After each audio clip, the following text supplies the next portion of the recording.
What's up, everybody? Welcome to the show. Welcome to Table Stories, Witchcraft and Wizardry. Hello, everybody. Hello. How is everyone doing today? Lovely. Great. Superlative. You're all doing Any well? of them will do. Welcome back. Welcome back, Luxie and Murgles. Thank you. It's so good to have you all back. I have the full crew here. I hope everyone's excited to do some witching and wizarding. Only always. Yeah. Excellent. Excellent. It's weird because I changed the OBS setup for the intro, and like it managed to actually like quiet everyone because they could hear the intro. And I feel like now they've gotten scared to talk at the beginning of the show. It's weird. It was so different. You ruined our pre-show routine with this new business. How are we supposed to curse? We're all off kilter now. Yeah. Oh no. Everybody's out of balance. It's all right. It's all right. Was that a Scottish joke, Zagonicus? Off kilt. I took it as one. I wasn't sure if it was. I was like, he's going off with a Scottish joke. I don't know, man.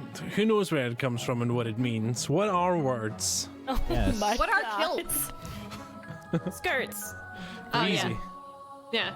Breezy, easy breezy, kilter girl. Beautiful. Well, it's a good thing that we've got Colo here to not only introduce herself, but explain why kilts are kilts and why Zagonicus is the way that he is. Hi, Colo. Welcome. Hi. Why is Zagoticus the way he is? Ooh, I feel like Head that's a very injuries. unanswerable question. As for kilts, I don't know. I'm not Scottish. Don't let the hair fool you. I haven't got a clue. I don't know. Zagoticus, can you? I mean, well, it's like a sort of like a skirt, But mostly for men. And there's a debate over what you wear underneath it. Oh, there's nothing. Which is there is no nothing. debate. Not a debate. Nothing. There's no debate. Let your bits Debating be is an English time.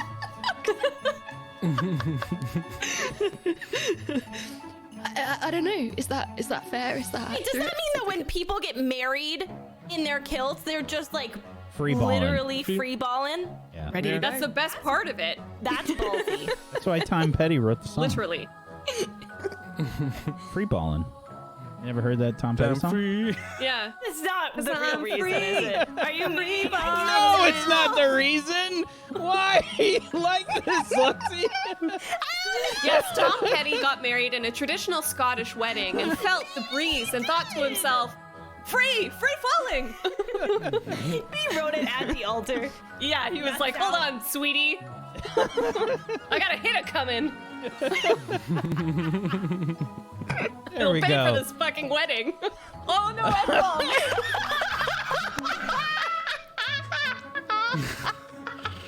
I'm so sorry. I can't hit the Bombed right button away. fast enough. Christmas tree!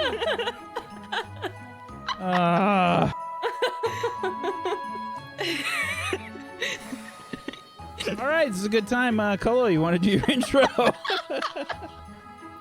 Hi, I'm Carlo. I don't know what to say. I feel like every week when we do these intros, I suddenly immediately go blank. You like introduce yourself, and I immediately have this like existential crisis of who am I? What do I do? What am I doing here? When I get up in the morning, what do I actually do? Like, how do I? Like, it's nuts. Do you guys have this too? Is it just me? Yeah, just because me I also, do even every less week. than you, so. I forget who I am. And then I end up I saying think we something can like just say we exist. yeah, I exist and I'm ginger and I That's stream on enough, the internet. man. There you That's go. pretty much what we do. Yeah, we hang out. We're playing a lot of Subnautica Below Zero because I basically couldn't wait for the release. And the other day we were playing it and I was absolutely terrified. And for context, I really can't play horror games because I'm too scared of them. And yet somehow I'm playing Subnautica. And it was terrifying and also hilarious. And also something about Groundhog Day, which was on February the Second. Yeah, but it was originally a German thing, but it's actually not a groundhog, it's a badger. So that's what I've learned this week. Anyway, if you fancy coming and hanging out, it'll be pretty snazzy. I don't think. Chat right now. You just gotta say it over and over again because then it makes it groundhog. I don't know. Okay, right, I'm done, Whack. I can't. Wait, it comes from Germany? Yeah, except it was originally a badger and not a groundhog. Oh, that's brilliant. I don't think Bill Murray starring in Badger Day would have done as well in box office, but I would love to see still Bill watch Murray it. fight a badger. I think that'd be amazing. Bill Murray plays a badger in a movie by Wes Anderson, stop motion animated movie called Fantastic. Well, he's a badger in that one? I'm pretty sure Bill Murray plays the badger. Yeah. see, It's it all a all circle, links guys. together, man. Bill Murray is a Illuminati Hufflepuff. confirmed. Oh, for sure. Luxie. Sorry, Colo. No. I appreciate it. I never know what to say. Yeah, thanks. Groundhogs, ginger stuff. Lexi, sorry. No, please don't apologize. I missed you. I was literally like getting my tea together and I was like, I miss my friends. Hello. Hi, I'm Lexi Games. I wasn't here last week, which was deeply sad for me. And I hear everybody did something naughty, basically. That was the roundup? No? Maybe a little bit? Okay, all right. I'm going with yes. I know them, and all I can say is probably yes. I'm a variety streamer on Twitch. I'm currently... I was playing Temtem, which is incredible, but then somebody tweeted about this game called Coffee Talk, where you're just a coffee barista, and you just talk to people, and then you make, like, just lattes, and it's so simple. Yes. And it's so good, Negs. Oh my gosh, it's my game of the year. It's literally it's incredible. Also, like, as a person who likes to do voices for characters, it's just like my dream. So I've been really enjoying that. We played it for like 7 hours straight, literally just talking to the characters. It was great. That's it. Okay, I'm on Twitch most of the time, and then other times I'm on Twitter. Okay, bye. Today's a weird day. It's a weird day. Someone who's definitely not weird, Murgles. Oh, definitely not on that one. Hi, I'm Murgles. I play Clementine in this show. I'm also incredibly sad that I wasn't here last week, but it's so good to be back. I am an animator and storyboard artist and stuff, and sometimes I stream on Twitch. So if you want to find me, I'm at Murgles on Twitch. You can also call me Mr. Giggles if you want. Most people choose that. That's rad too. And you can also find me on Twitter at Murgles on Twitter. And yep, that's me. Murgles has thus far done the most normal intro. Shocker, am I Merg's right? also cursed, Yes, so she has yeah. dropped an F-bomb, which has neutralized her intro. I don't know why it's a competition all of a sudden, but I'm taking Merg's You down guys with can me. also drop F-bombs if No, you want. No, don't. No, I'm working hard this day. Wait, that didn't make sense. Okay, bye. I'm working hard this day. This particular day. All the other days, though, nah. 2020. I shall so defeat sweaty. the F-bomb. Nega Oryx, please go next. Hi! I'll be normal and not drop any F-bombs, I swear. My name's Nego Oryx. I'm playing the first year Gryffindor student Olive Everglade today. I'm a, oh god, I almost said I'm a first year Twitch streamer, and then I realized that's not true, but how cute would it be if we called each other that? First What year, year second are year. you in? I think I'm a third year right now. Which is very exciting. That's a good age to be at, you know? But I'm tabletop RPG player, obviously, and voice actor, and I also have been playing a lot of Dead by Daylight lately, and I'm What very, very games did scared you of it. voice act for? Well, thank you so much for asking, Whack. I was just in Cook Serve Delicious 3, which came out in Steam Early Access last week. You can check it out. It's super exciting.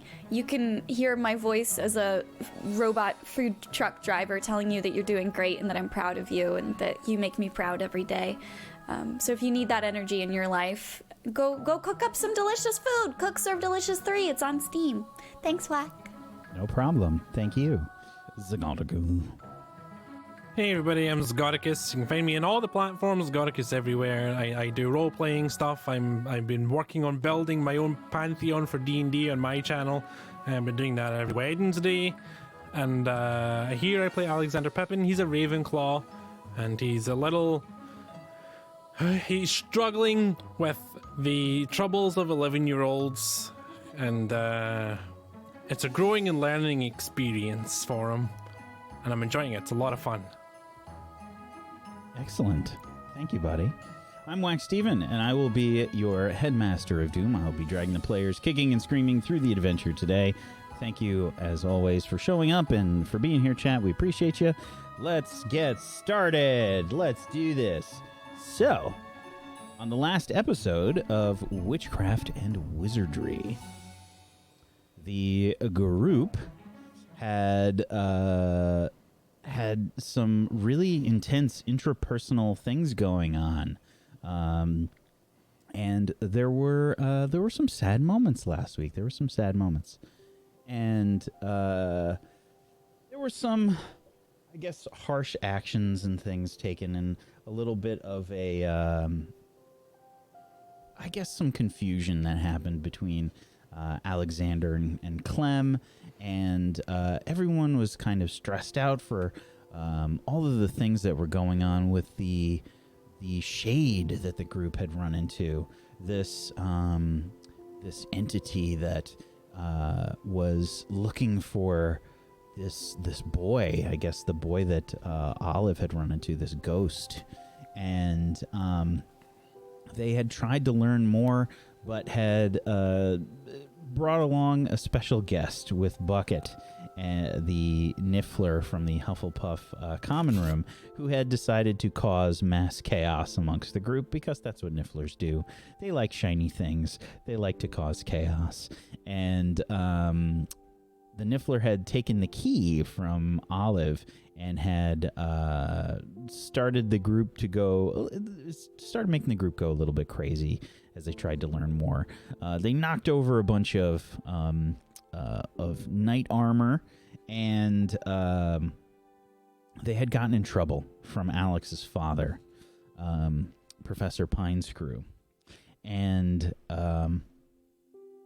they had lost a bunch of points to their respective houses. And Clem tried to cheer Alex up, and Alex was inconsolable. And things had gone a little harshly. Alex had sort of retreated to his dormitory and was still upset even until the next day. He missed his first few classes, and Barney was able to cheer him up with some help from the rest of the group, and Blaine, who had made a bean sandwich for him. And luckily, this Birdie Bot's flavored beans sandwich was a super awesome sandwich. He got all the good beans, and it helped cheer Alex right up. And after a good talk with Barney, he got himself back out there and to meet up with the group.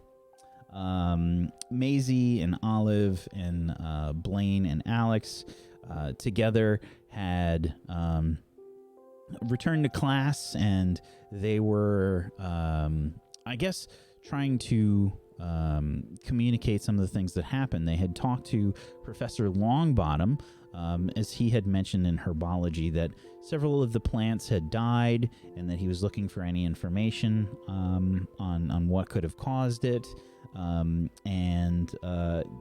They had sort of explained things about this shade, and after doing that and having some conversations where, again, they were told, like, hey, you shouldn't be messing with this stuff, you're just 11 years old, and they took it upon themselves to of course disregard all warnings, and they met up with the Defense Against the Dark Arts teacher, Professor Bovin, who gave them the same warnings, and had spoken to her about the shade as well. And they were looking to possibly learn a little bit about what they could do to protect themselves in the case of a shade. At the end of the last session, we had left off with Professor Bovin basically saying that's a horrible idea. You need to run away if you experience such a thing, if you ever encounter the Shade again. And Alex and the rest of the group were very insistent that they should at least learn some kind of protection spells or something to help them. And Professor Bovin reluctantly agreed. We start today's session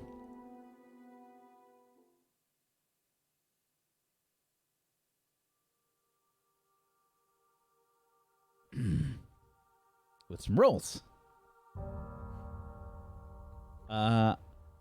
Olive, Maisie, and Alex. Each of you, please do me a favor and roll me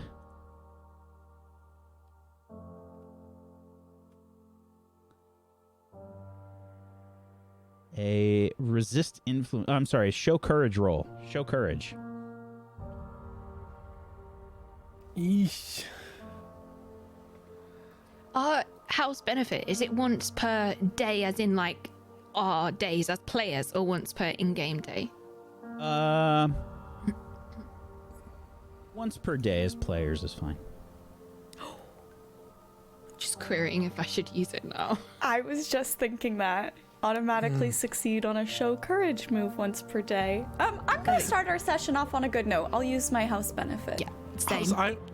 I'm the only one that has to roll. Oh no. All the pressure's on me then, and I have a -1.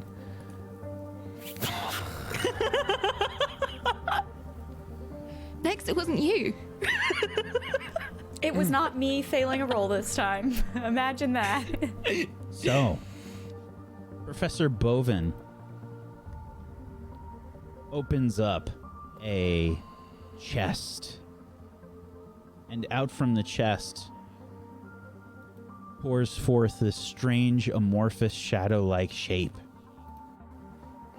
And she says, "This is a boggart. This will show you your greatest fear." And she says, "Each of you step up." Alex, as this shape starts to move around, you sort of step backwards, a bit terrified of this thing that you don't seem to know much about. Olive and Maisie, you stand strong. You gain +1 forward when challenging it. However, Alex, you gain -1 forward when challenging it.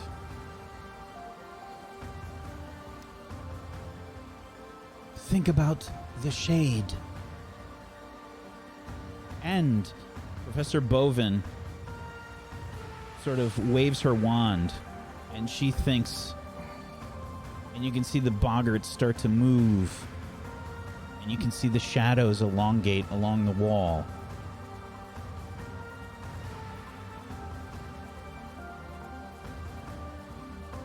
She waves her wand.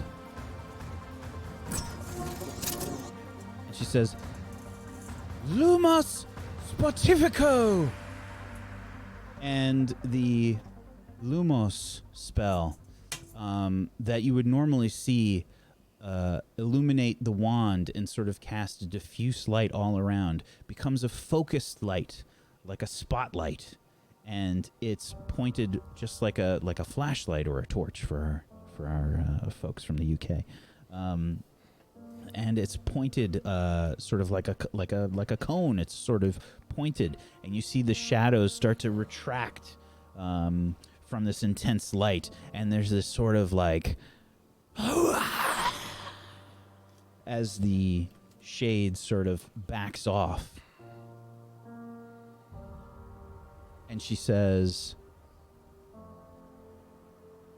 "A Lumos Spotifico spell is cast similar to a Lumos spell, but this is a second-year spell.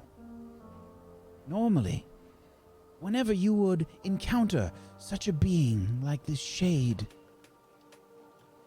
your first instinct should be to run. I don't want anyone to fight. But if all you can do is fight, then you should try this. When you cast this spell, similar to the way that you cast the Lumos spell, you must focus your magic into your wand, from your arm into your wand, and feel the tip grow brighter. However, the incantation and the movement of your wrist and your wand is very important. Normally, you would create an A sort of shape with your wand, just the tip of an A, of an uppercase A. However, for a Lumos Spotifico spell, you must aim the tip of the A towards the object that you wish to illuminate. Imagine if you were writing it down as opposed to drawing it in the air.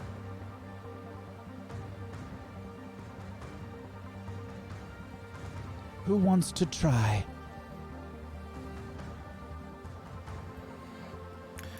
I'll try it.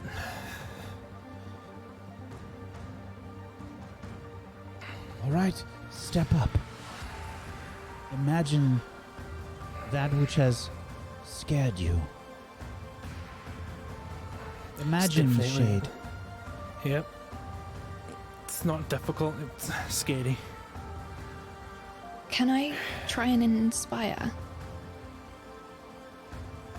You can, but how would you try to do it? I think to go and stand behind him and just kind of very quietly, so the rest of the room can't hear, just say to him, don't let him get to you. You're here, and you can do this. I know that you can do this. We know that you can do this. Suave are here. We're behind you. And we're cheering you on, okay? Are you trying to make Alex feel strong, perceptive, or clever? Body, heart, or mind?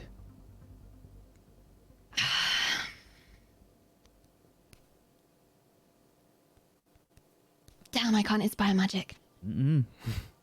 You can do a soul roll, though, and let's find out what you get.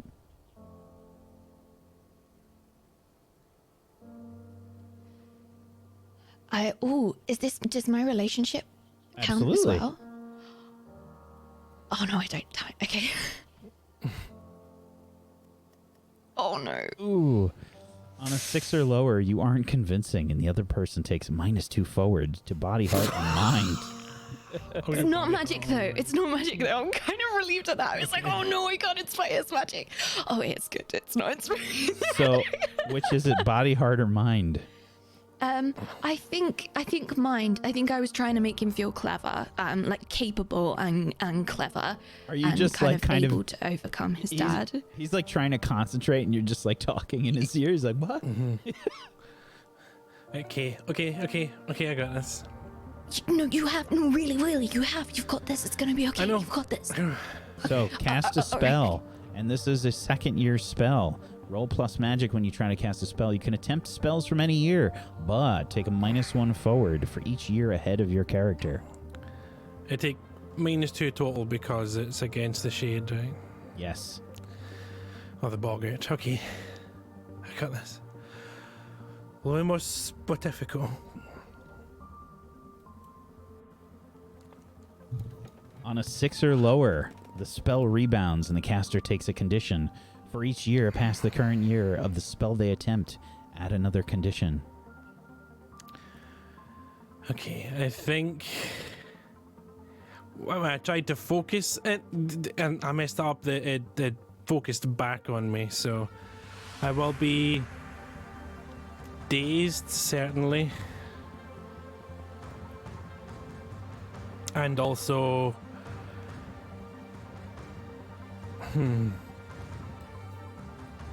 I think exhausted. Because I was really trying to focus, and I'm trying to keep the fear down and everything and hold it all together, and so I'm going to take that as well. It took a lot out of me. I think I got close, but it felt like it sort of bounced rather than went out. Do you know what I mean? So, as the spell fails, you feel this rebounding kind of effect, and the shade starts to creep closer and closer, and it starts to intermix with your shadow. And as it does, where its shadow-like shape begins to touch your shadow, you feel this cold sensation climbing up your body. It feels as if you have submerged that body part into ice water. It's cold. Alexander.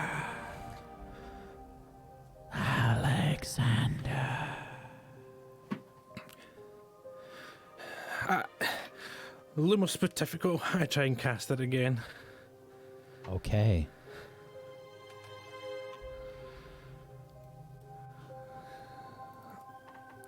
I want it off of me. Okay. Partial. Cast the spell again. And on a 7 to 9, the spell succeeds, but there are side effects. Choose 2. I think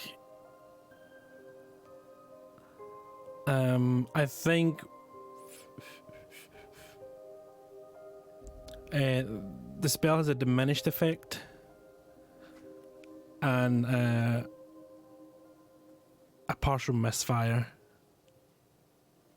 So one of the other players takes a condition. Which one? Which of you do you think it was? Maisie, Olive? I think none of you noticed, but Blaine booked it out of there as soon as the boggart was opened from the chest. He's just there's just like that little bit of smoke that's left behind, that dust. Poor little Blaine.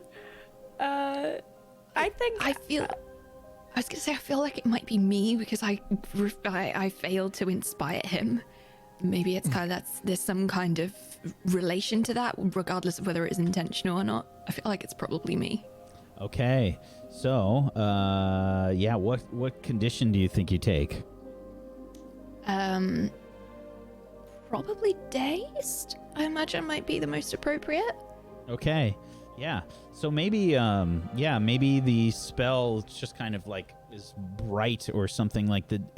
It's bright for like a second, and then it's like a very faded sort of spotlight.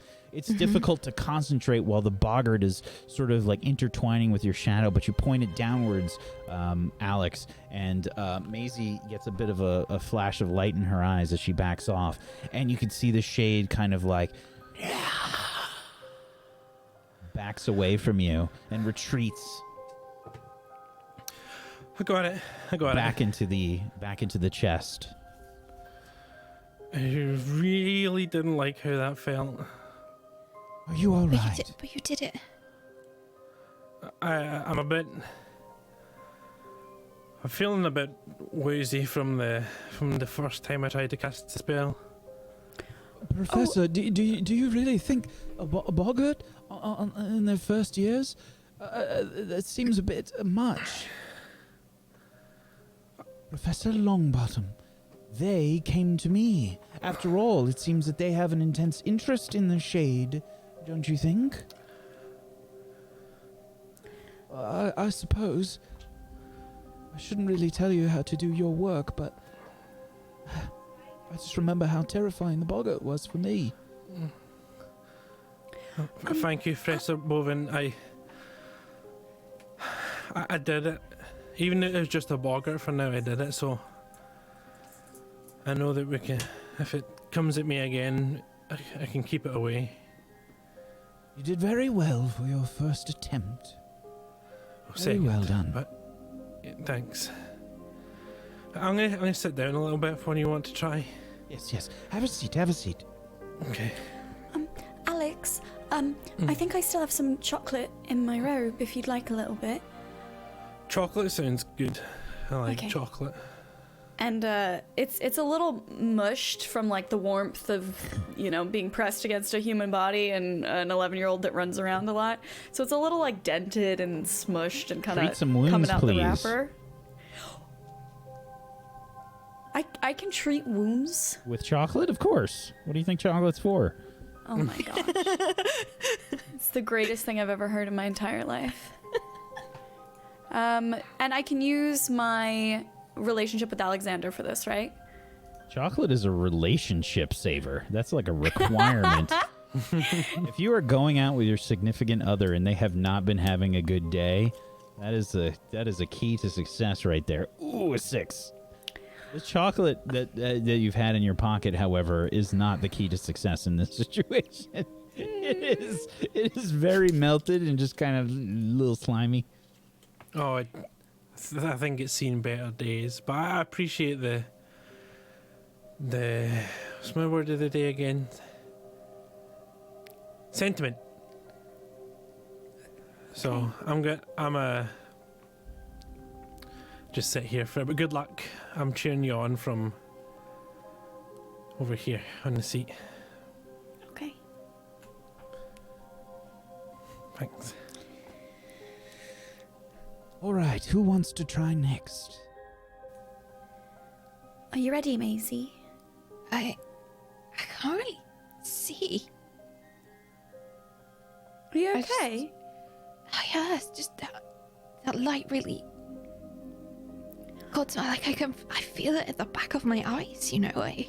Oh. I just need a minute. I think Okay. Oh, Okay. sorry about that, Maisie. I was. it's okay. You didn't mean to. It's please don't apologize. It's okay. Okay. Why don't you sit with Alex? Okay, I'll go next. Okay. And I kind of like half Over open, here. like squinting Yeah. my eyes, like I'll put a hand out probably to like you. put my Yeah. hand in his face or something while trying to find him. Yeah. Okay. But Chin, good luck. Good luck. Professor, could you repeat the spell one more time? Yes, dear. It is Lumos Spotifico. And she makes like an A without the cross, but sort of more pointed with the tip pointing towards where she wants to aim a spotlight sort of Lumos spell. Okay, Olive's going to walk over and she's a little shaky. Boggart's a little scary. She's only ever heard of them before. Lumos Spotifico. Are you ready? All right. And she opens up the chest and you cast your spell. And a 13. The spell kicks off. Now, did you do a -1 forward for that? Because it's a second year spell. So it would have been a 12. didn't. It's okay. It would have been a 12. It's all right. Dang it. Would have been a 12. Close. So still, It's that's good. Still a happy dance. Still Still a gonna good, dance. Still a good cast. Yes. So the boggart is released, and you can see it growing closer and closer. And you point your wand, and it recoils. Now. Good job. Well done. Rushes back into the chest. Okay. Good job. Oh my goodness, That was so scary. that was amazing. Oh my goodness. That was so scary. Did you see it? Did you see that? Alex, did you see? It was right there.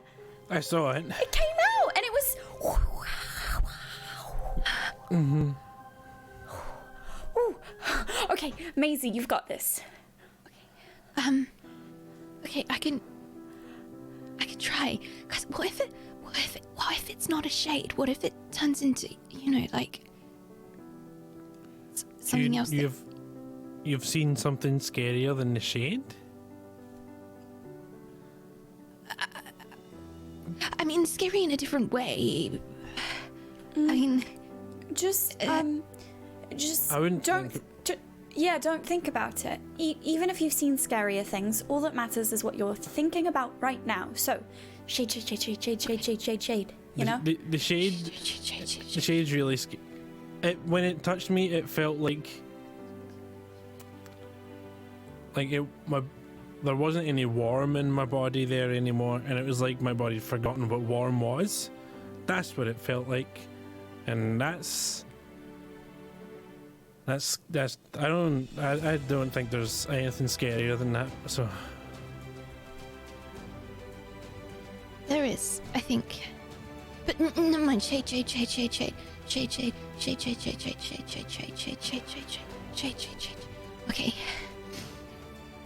Okay.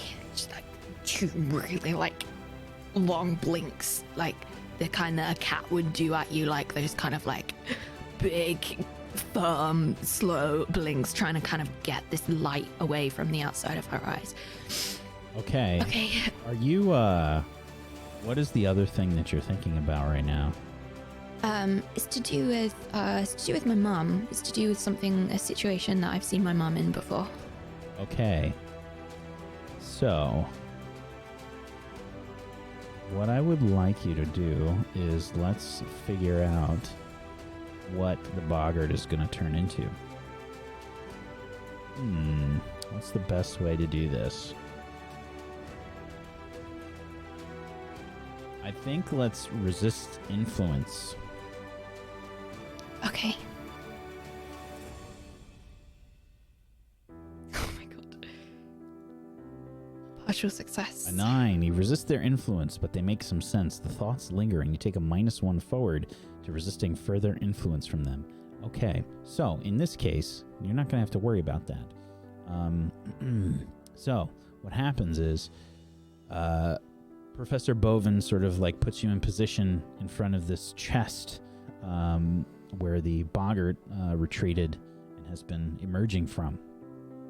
And she says, "Are you ready?"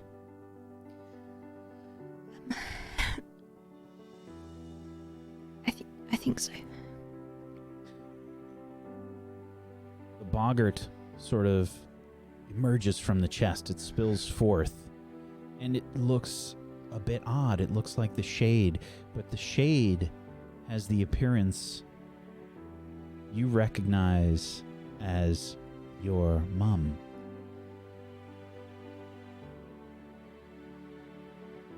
And she reaches out.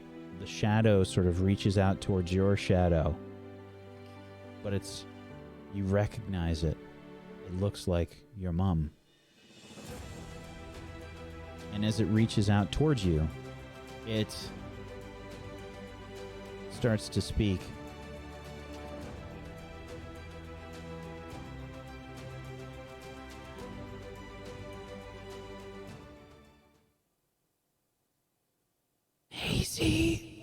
Maisie. Mom? Don't cast me away. Please. I need you, Maisie. I can't do this again. Maisie, please. I want to help you. I just don't know how.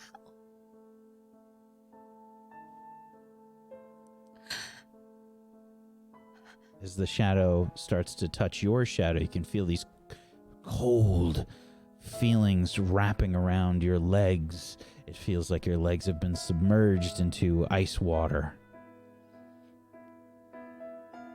I think I've reached my hand out to kind of touch hers, to kind of try and hold it as if she was kind of trying to help her step across a gap or something, like to kind of try and assist her across. And I think it probably comes down my hands as well, and I start to like shake, and I can almost not feel my fingertips anymore. Professor Bovin steps in and puts a hand like across your torso, and she just says, "Dear, step back.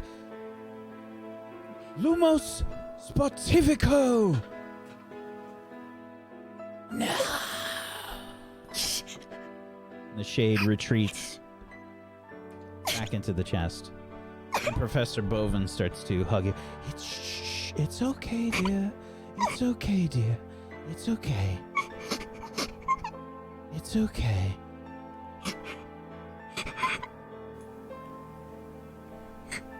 Shh. It's okay, dear.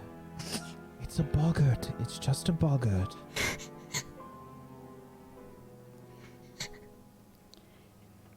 Maisie, do you want a hug?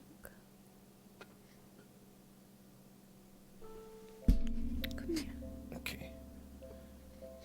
It's okay, Maisie. It's all right, It's okay. dear. It's not real. It's just okay. a boggart. She was trapped again. Like she was before. And they wouldn't let her out again. And I thought she was gone again. No one's gone, dear. No one's gone. It was just a boggart. Yeah, sit down. Sit down. I think at this point I'm shaking so much that like the second that my knees kind of bend to sit down, just like collapse onto the bench. They just give way the minute that there's even any kind of like bend in those knees. Professor, do you maybe have chocolate that's not mushed up like mine for Maisie? I think I do. Sorry. Yeah. Some candy.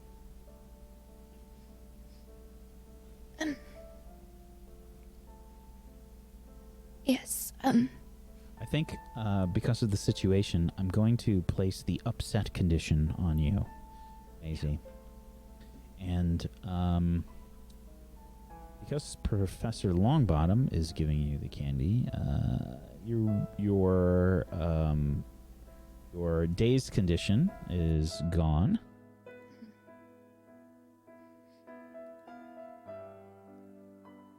And, yeah, everybody's just trying to, like, stay close to you, give you a hug and stuff. I think as the chocolate sets in and the dazed wears off, I kind of this light kind of disappears a little bit out of my eyes, kind of a little bit like fog clearing, I guess. And I think I look up and I see all of these people around me that are like looking at me with really worried expressions. And immediately it's, oh, I'm so sorry. Oh my goodness. I'm so sorry.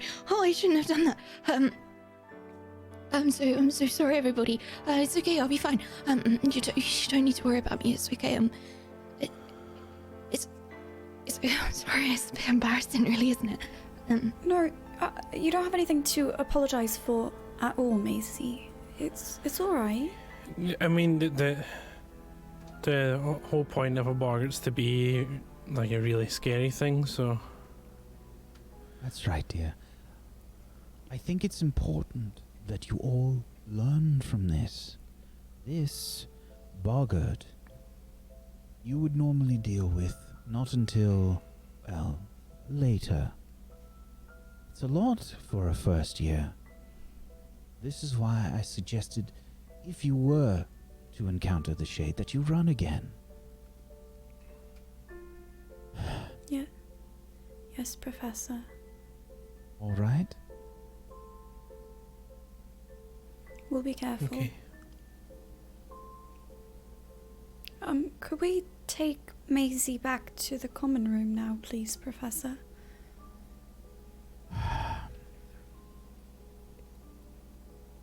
We do have class. However, because of her condition, perhaps bring her to Madame Pumphrey. Yes, Professor, thank you. And then I'll expect you back to class, Miss Everglade. And, Mr. Pippin, I believe the Ravenclaws have potions, if I'm not mistaken. Okay. Oh, I'm sorry. No, this was after class. Retcon that. You came back after classes to see. So you had just had your Defense Against the Dark Arts class. I just remembered. Yeah. Yeah. Very well. You can bring her back to the dormitory, but perhaps bring her to Madame Pomfrey if she needs it. Yes, Professor, thank you. And I'll look after the key and give it to Headmistress McGonagall. Okay.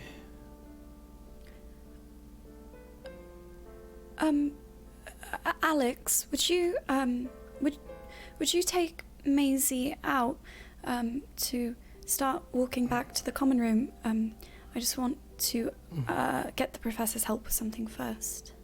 Yeah, maybe we should go to the hospital wing though and see. Yeah, I'll meet you there. Okay, yeah, we'll head that way. I'll be right there, Maisie, okay?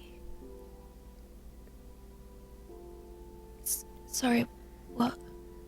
We should go to the hospital wing and get checked out. Okay. Okay. Yeah, okay. We'll meet you there, Olive. Okay. I'll be right there.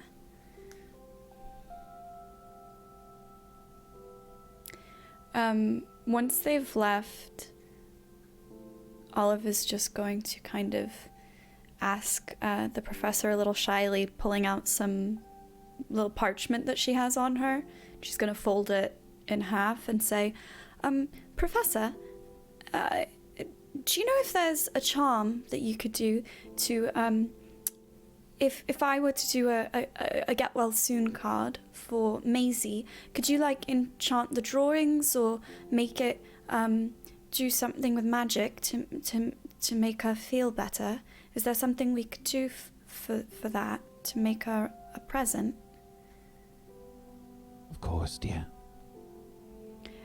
And so Olive's going to just kind of get like whatever spare quill, and I don't think she'd have very much on her, but maybe just like one little thing of ink, and do a really, really 11-year-old crude drawing of the SWAF members holding hands. And there will be like a little lumpy pocket mash kind of thing, and like a little niffler maybe running off the side, but it really just looks like an ink stain with a tail. And yeah, it's all really, really crudely done, but it says SWAF, and then it has like a little heart in the center of it. Could you just enchant it so maybe like the niffler's running and Maisie smiling and everyone is happy and holding hands with her, and just something fun for her? She sort of waves her wand. She says, of course, dear. And she waves her wand. And she doesn't use an incantation, but the wand waves and you can see little bits sort of falling about, and each of the components of your drawing begin to sort of move about.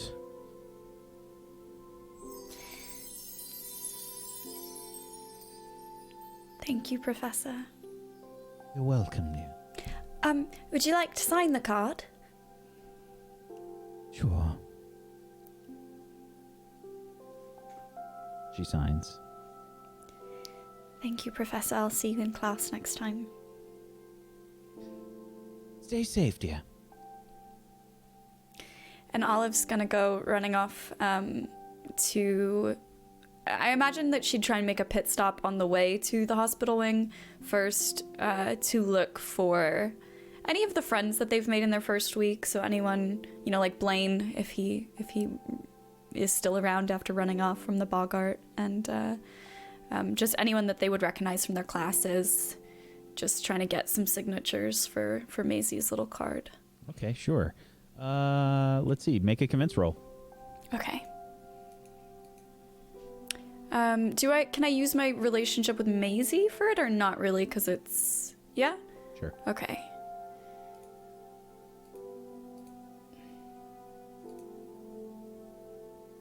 Oh yeah, you get tons of signatures. Fill it all up. It does one of those things like the parchment, like accordions out, like... I love that. All right, Olive is going to rush to the hospital wing now that she has a bunch of signatures. Okay, and Alex, did you join Maisie over at the hospital wing? Yeah, I was definitely wanting to go there for me because I feel really bad. Yeah, absolutely. Absolutely. Okay. So over in the hospital wing, Madame Pomfrey has sort of checked you out and given you a little bit of food and some water, and sort of sit you both down. She says, "All right, now just relax and take your time. Just have a little food and some water, and I'm sure they'll all be just fine. Excuse me."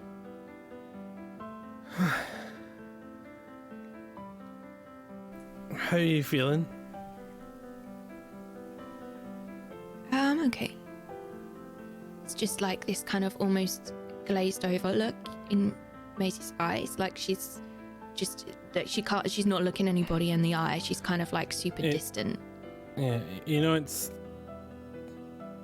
okay to not be okay. You don't have to say you're okay, because I'm definitely not okay. So it would be nice if someone else was not okay as well, so I was not okay, not alone, not okay, you know? And maybe we can be not okay together. Okay, good. That's okay.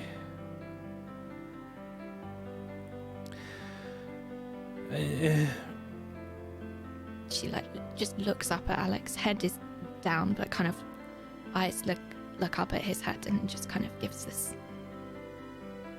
kind of little smile with a shoulder stroke. Yeah. She's pretty scary. Did you feel what I meant with a coldness?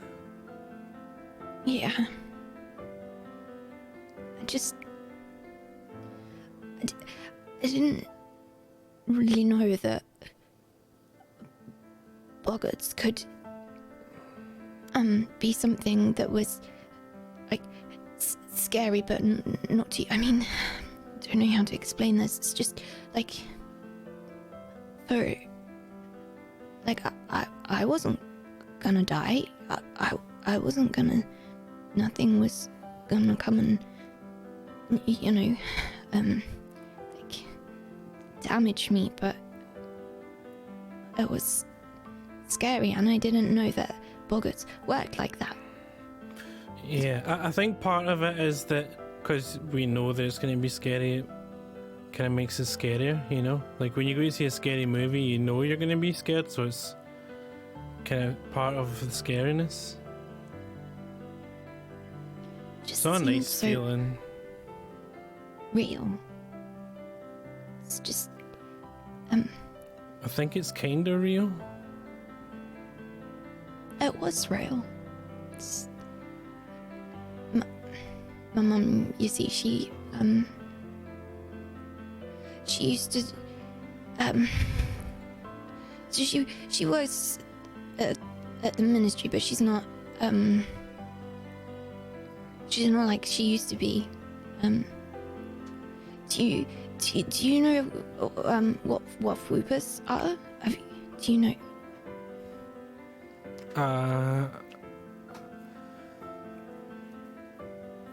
My head feels really funny, so I don't think a whooper.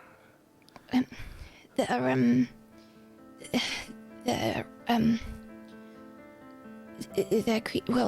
actually restricted creatures because of their song. You see, and they're called. Hold on, let me show you. And she pulls from her sleeve, pulls out her quill, which is pink. They're called cutlets, you see. And their song is very dangerous, and if you hear it, it can do things to your brain. And I mean, she sees the good in people, you know. She sees the good in people and in animals, and she's very good with animals. And I think she just thought that they were beautiful and that they shouldn't be silenced. Because you have to, if you want to have one, you have to silence it. And you have to put a silencing charm on it because it's dangerous. And so she listened to it, and she listened to it a lot, and it did something to her brain, and she spent a lot of time in the hospital, and she said some strange things, and I thought that we were gonna lose her forever, and I was, this was 4 years ago, so and it was very scary to see her like that, all trapped and alone, and I never knew if she was gonna be okay again. But she is, she's a little nuts, but she's back, and she's okay, and she's out, and she's safe, but it was scary, it was very scary. And I guess that's what the boggart saw. Like she was gonna be lost all over again. Well, that's worse than just scary. It's really sad as well. And hurt. I don't know what the emotion is, what word I should use, but that would hurt a lot. I'm sorry that you had to feel that. Don't be sorry, it's just... Hey, remember, it's okay to not be okay, so... I look up at him again, and I think we're probably both nodding our heads at each other, like... That, I can see why you had a hard time telling your big secret. That was... It's a lot. I don't want anybody to be mean to her, because she doesn't deserve being mean to, just because that happened, Can we get a treat wounds from you, please, Alex? Bless your heart. And my relationship with Maisie. Yes.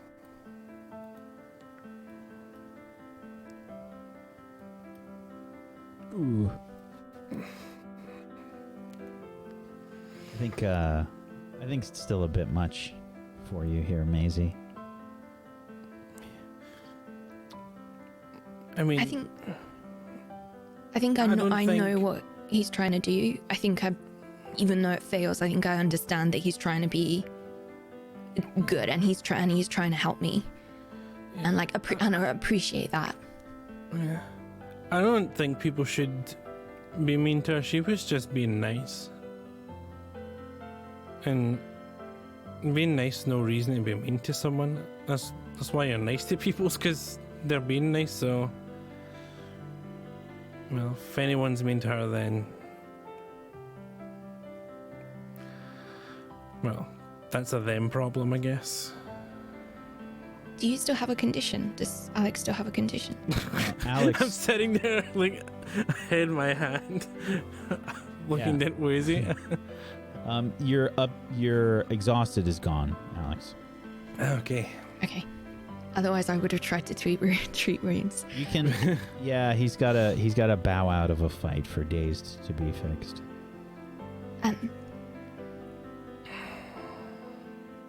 Yeah. I think I'm gonna stand up and just step over to him to the other bed and just give him a hug and kind of almost fall into him, like my arms almost fall around his shoulders.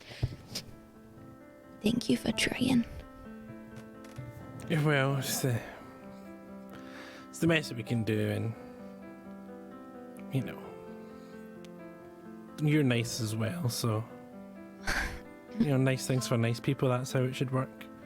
I wasn't really sure about you to start with, but I think you're very lovely too. Yeah, that happens a lot. What do you mean happens a lot? Well, I'm a bit,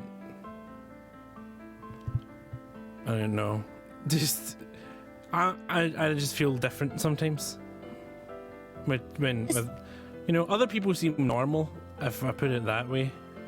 So my not that can be just, some people find it hard. Well, what's normal? What's normal about being normal? I don't know, but that's just, I'm happy anyway, so You are? thanks. That's Yeah. good. That's really good, Alex. It's nice to have a little family here, right? A little Swaff family. Yeah, I was worried, but I think we're good. I think we're good too. I'm just going to very loudly call out, Madam Pomfrey, I'm not ill, but I am here, and I am going to go just check in on Maisie and Alex. Is that all right? You don't have to yell, dear. Oh, sorry. I just didn't know where you were. Sorry, Madam Pomfrey. She's gonna kind of like hang her head down and just say, so where are they? Can I go visit their right beds? over there, dear. Sorry, Madam Pomfrey. And she's gonna kind of like slink off with her head held down until she gets out of sight, and then she's gonna start booking it down to them. And I think we're like kind of probably smiling and looking at the door like we heard her coming, like waiting for her to walk through the door. Like, we know she's there. We heard her a mile off. How are you feeling? Less tired, but still a bit woozy, I guess. All the better for seeing you, Olive. It's been a long day, but I think some rest will help. I'm really sorry that you had such a hard time, Maisie. It's okay. It will it'll be all right again. When I was little, and I would get really sad because my mum would travel a lot. My dad and I would do this thing together where when my mum was home, we would paint and draw together, and then my dad would enchant the drawings, so whenever she was gone, they would come to life and they would keep me company, and I'd carry them with me. So I thought, if you're ever in a situation again where you need happy thoughts and you need strength, I made you this, and I got all of our friends to sign it, except for Alex. I'm sorry, Alex. It wouldn't have been a surprise if I had done it in front of Maisie. Oh, But you can sign it okay. now. You could sign it now if you wanted. Oh. And see, Are you- that's from the Niffler, and that's you, and that's me, and that's Alex, and that's Rosie, and Clem, and I put Swaff on it, and I thought that was safe because even if somebody sees it, they won't know what it is. But do you like it? Is that a bean sandwich? I didn't think you'd be able to tell because it's just kind of a little coloured lump. But yeah, that's supposed to be a bean sandwich. Mashed in Rose's Yeah. This is the best gift ever. And she opens up the cards and sees all this. But there's so many people! Olive! Did you see? I got the professors to sign it too. I think she pulls her quill out and goes back to the page where it says Maisie to Maisie. Please try and treat conditions here, Olive. Yeah, I'm gonna get it this time. Okay. You're All right, rolling with your relationship with Maisie. Okay. A 7. Okay. So, on a 7 for treat wounds, 7 to 9, you choose 1 from the list there. I think we can say that it makes you. Yeah, choose one. I shouldn't pick for you. I would say it takes all of your concentration, making it take longer than you expected and leaving you vulnerable, in the sense that I think Olive put a lot of herself and a lot of like what she thinks is special about their friendship into this, and she feels very vulnerable then giving it to Maisie and not knowing how it's gonna be received. And it's kind of the vulnerability of putting yourself out there. Okay. So, Maisie, you can take off your upset condition.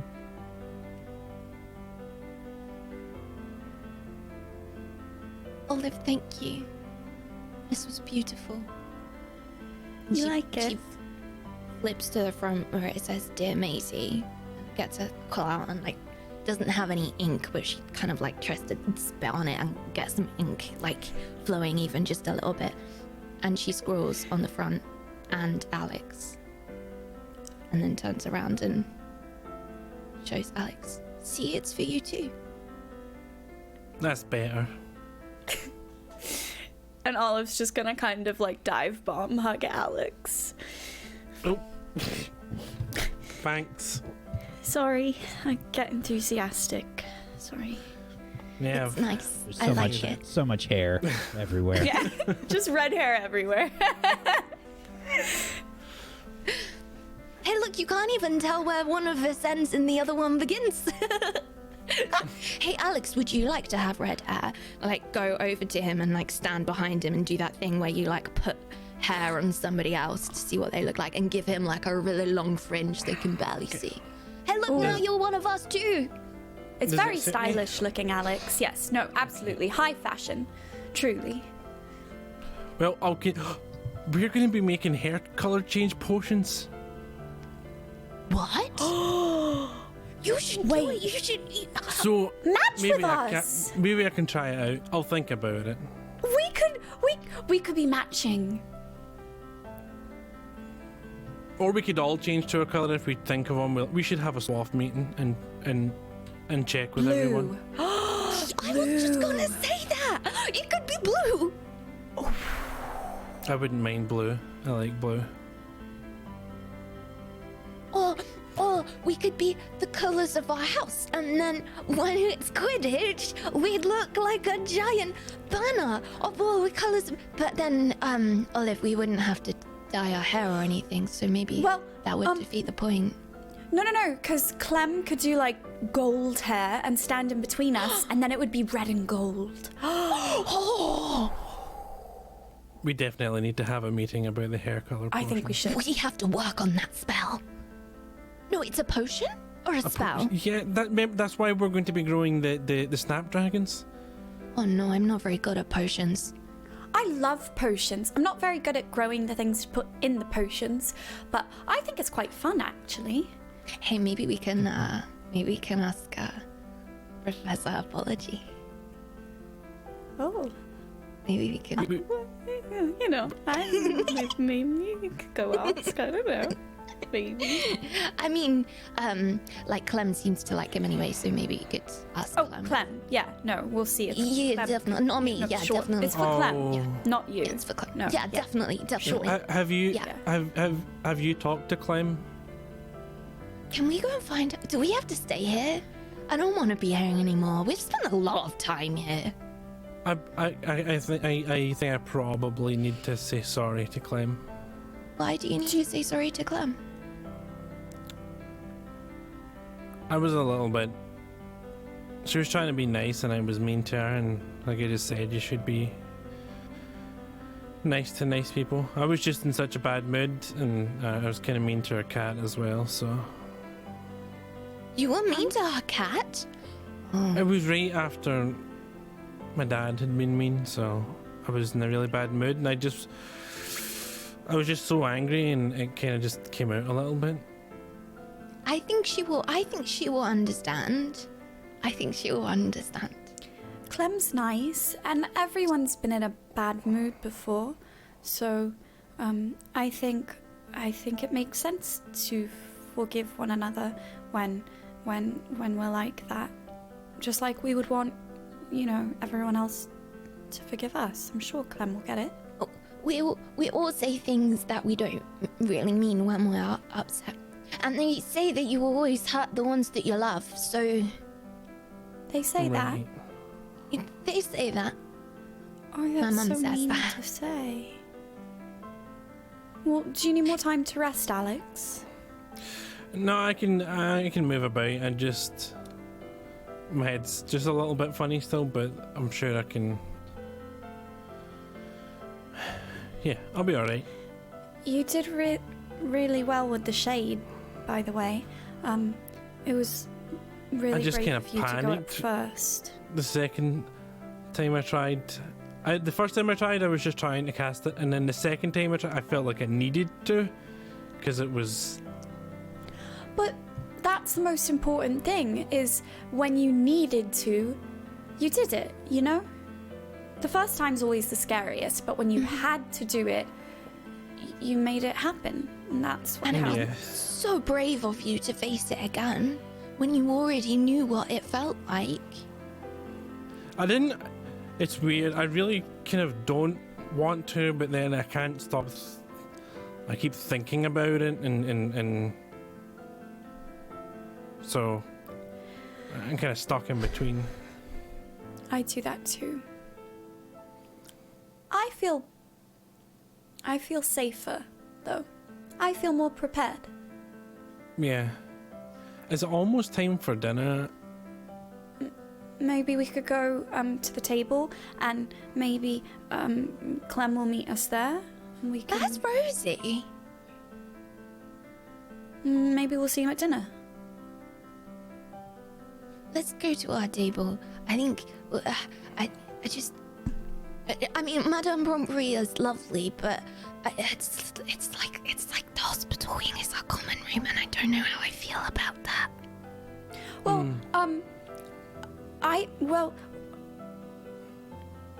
we could carve our names into the beds that we're in the most, like our initials, like people do in trees, like a secret club thing. And I think that will get you into trouble. Well, I mean, I've been in this bed every time. You only get in trouble if they see it, Alex. If no one knows, then there's no one to get you Then into what's the point of doing it if no one's going to see it? We're going we'll to know. see it. We'll know. I'm Okay. still on the fence. Next time, all right? Next time. Okay. Think it over. I mean, we've got maybe 7 years to think about it, so there's no rush really. We can... You think we're going to be coming back to the hospital wing for 7 years? I mean, probably. I mean, if we're starting this way, it looks like it's a habit already, so...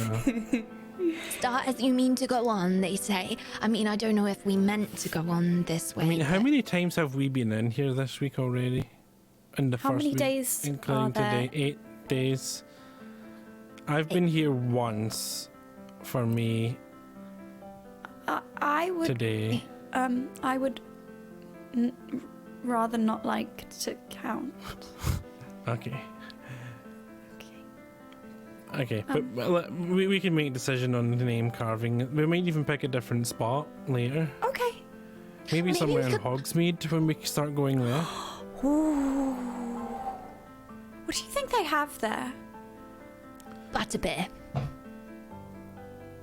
That's like grown-up stuff, though. We could pretend to be grown-ups. Okay, let's pretend on the way to dinner, though. I'm really hungry. Yeah, let's go. Listen, thank you. It's amazing that you can feel so bad and then your friends arrive and then suddenly everything seems a little bit better. A lot better. Thank you. It's what friends are for, right? Right. And Olive's just gonna hold a hand out on either side of her to Alex and to Maisie.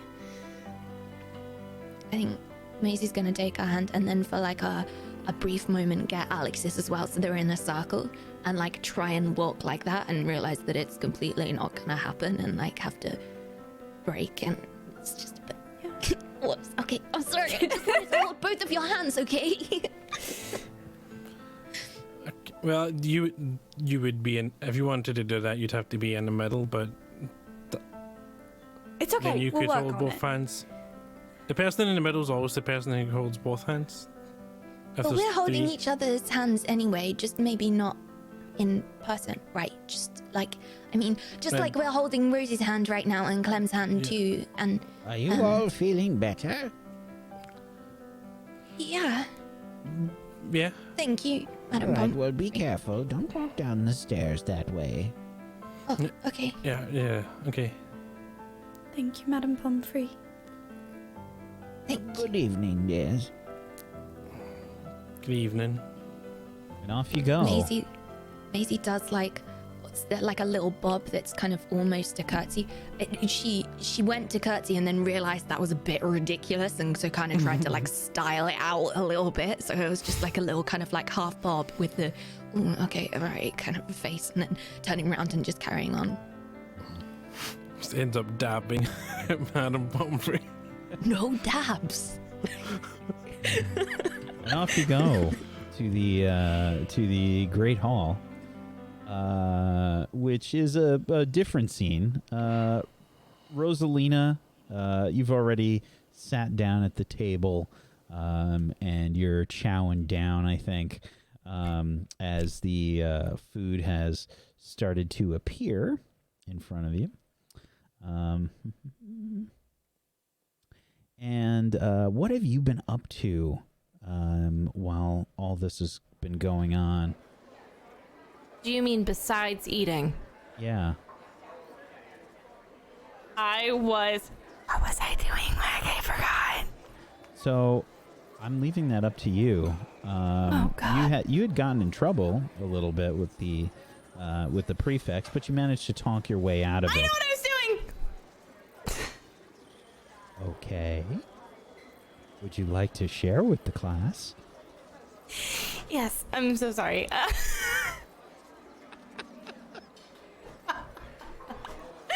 I remembered. I'm so sorry.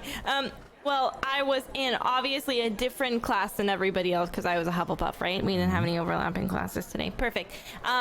So afterwards, I decided, because I hadn't seen my friends in so long, that I would sneak into the kitchen and make them a fresh batch of cookies. So I have pockets filled with warm cookies to deliver to my friends, and I ice them. Do they look good? No. But does it come from the heart? Yes. Most likely, yeah. You had just gotten. Everybody had herbology today, and everyone was given a heads up in potions class that you were going to be given some seeds to grow a plant from herbology, specifically a snapdragon plant, which is different than the snapdragon flower that we would see. It actually sort of mimics a little dragon, the actual plant itself, and it's used as a component in the potion that you'll be making for potions class, which can change your hair Can you color. put it in cookies? Can you? No. Okay. But you would have been given seeds that you have been instructed on sort of how to look after them. And it's your job, basically, to raise this snapdragon plant for herbology class. So you've all been given seeds, you've been given watering instructions, and you've been told that the plant can only have 10 minutes of sunlight every day. Otherwise, it has to be kept somewhere dark. You have a question? Quack. Can I have already planted this plant and have it in a little pot in my pocket, and that I give it 10 minutes of sun every day by opening my pocket up? Please. Like, I'm just sunbathing with my cloak open for 10 minutes every day, but it's very specific. Okay, sure. That's a choice you have made. Thank you. All right. So, you are feeding your face, or getting ready to, as the food starts appearing on the table. You're already eating before it's finished appearing. You're sitting down. Clem, do you decide to join for dinner tonight? Yes, I do. Yeah. Okay. Now you've been a little standoffish, I guess, so far for the day. You've greeted everybody, I guess, and maybe just been a little quiet. But you see Rosalina chowing down. Hi. Hi. Did you Hi. plant your little dragon? Yes, I did. It's up in my room. Did you Yeah. name it? Do you want to see mine? I made a pocket for it. I sewed a pocket. Look, it's right here. Really? Oh my god. Wait, I don't- haven't named mine yet. What's yours? What's yours named? I named it Parsnip because I think that when it's a dragon, it will snip. Parsnip is so good, dude. Okay, cool. You know, all I want is pickles and cheddar cheese.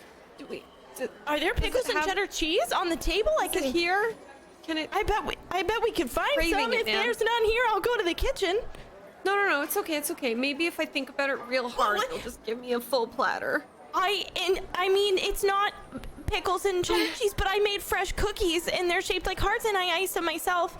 Oh. This I mean, one it's has not a pickles picture and of your cheddar cheese, scar but on yeah, it. I'll take it. Oh my god, thank you so much. And I eat that. Okay, you chow down. The rest haven't really shown up yet. What have you been up to? I don't know, Besides like going to class. and Craving stuff. cheese.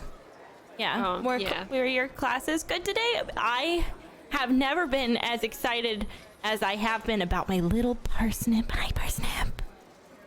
It's the cutest name. Yeah, my classes were fine. thanks. I don't know, it's hard. I feel like I can't get my head in the game, to be honest. I feel a discord in my heart. I feel like things aren't right. And No, I don't you know know if what they'll you ever gotta be do? right again. You gotta get your head in the game. Oh. Do you But wanna? Rosie, Alex was mean, and then we had this fight, and You fought with I feel like Alex? I'll never. Yeah, and I you feel guys like tried I'll never hugging? feel good again. Huh? Have you tried hugging? I tried giving him a hug, but he said no, and he like pushed me away, and he hurt my cat. Oh, well, was he really upset? Because sometimes when I'm really upset, I don't want anybody to touch me. Yeah, I mean, he was pretty upset. So maybe that's it. Yeah, maybe you guys could you all could talk about it, and it would probably be okay. I know that when I'm upset, I kind of blow up, and then I got to eat a lot of snacks and come back Listen, down. So if he wants to talk about it, he can bring it up to me. I'm not going to bring it up. He can say whatever he wants. But okay, as far as I'm concerned, we can move on, and he can just do whatever he wants. Clem, I love you, but No, I don't listen, think that's I'm not. I don't think that that's I'm how the not- problem's gonna get resolved. I think that you both have to meet in the middle like tug of war. You can't just topple each other back and forth. You've got to lay down the Listen, rope I and met meet him in the all middle. the way on like, his like side, the cream and he said between no. a delicious So- sandwich. Whatever he wants. Okay, but how about when he comes, I bring up a conversation and maybe try to make things go a little bit smoother, so that you're not. I mean, if you want rumpy. to, but you don't have to. Yeah, I'll try to smooth it over like butter. Would you like me to sneak off to the kitchen and grab you some pickles and cheddar cheese? I feel like you may need it. Yes, please. Okay, I'll be right back. You don't get into a fight with Alex. Are you listening, Clem? You can't can't pout and promise start another anything. fight. Clem, I can't promise anything, Rosie. Clem. Here, eat this cookie and be nice. I'll be right back.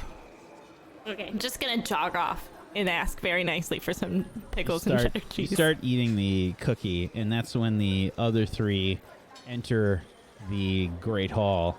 I swivel Has around. Rosie I'm already not left leaving. me? Yeah. I'm just like, Oh no, Rosalina, you went to go get food. I'm immediately betrayed by everyone I know.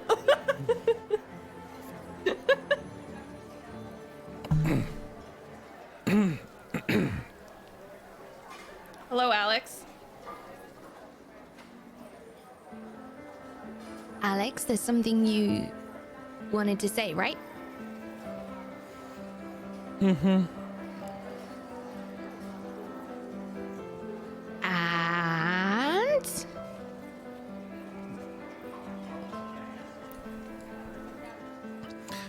I was really angry, but not at you or your cat. So I shouldn't have been mean when you were trying to be nice.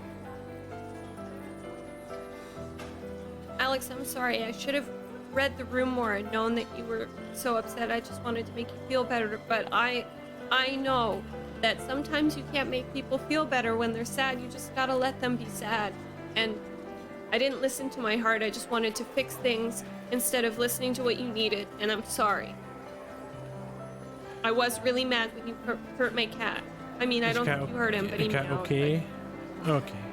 Yeah, he's fine. He's literally like liquid. He's fine. I'm sorry, Alex. I'm sorry. Today too. sucked. Being alone sucked, and I miss you guys. It's at that point that Rosalina returns. I got the cheddar cheese. Oh my gosh. Clem, It's are okay, you? Rosie. I we feel like talked, she's got we a pickle talked. in one hand. One big Like a pickle block of and cheddar a hunk cheese. of cheese. It's not even a cut cheese. I like ripped it off the block. I was Oh, running. thank you. And I just like literally grab it out of her hands. I'm just gonna turn to Alex. Was she nice to you? Yeah, we're okay. Do you want a cookie? I made cookies for everyone. Oh, Yeah, they're fresh. I don't know what you were doing, but after I planted my plant, by the way, do you want to see it? I named it Parsnip. Here it is. I made some cookies. So here's a cookie. They're all shaped like hearts, and I iced them, and they don't look beautiful, but they taste delicious. they do look. Well, that's what matters. I get up and I just go thanks. over to Alex and I give him a big hug. Okay, lots of hugs today, but I'm so that's proud okay, I of you, guess. Clem. Thank you. It's And then probably I a good place for us to awkwardly take our punch break. him. Okay. Right on the punch. Right on the punch. You know, like a punch in the arm, like, ugh. I'm affectionate, but don't make me do that again. Yeah, that's a good place for us to take our break. Wow. Wow, I think I said like 5 words the whole episode so far. That's good stuff, guys. But Good did you stuff. shed any tears? No, sorry. Oh boy, I shed a bunch. Cried so much. Broke muggles. I think, yeah. But really great job so far. That was great stuff, everybody. Well done, well done. Yeah, we have to take a break, unfortunately. Have to interrupt the wonderful RP so that people can go pee-pee. So we're going to take a little bit of a break here. If you have not done so, please make sure you follow all of these wonderful people. Give them a follow. Follows are free. Make it happen. They're so easy to do. Go give them a follow and support them in a non-monetary way. And if you have yourself a Twitch Prime or an Amazon Prime and you'd like to help in a monetary way, you can go sub to one of these wonderful people and get some emotes and be supportive and stuff, and that'd be great.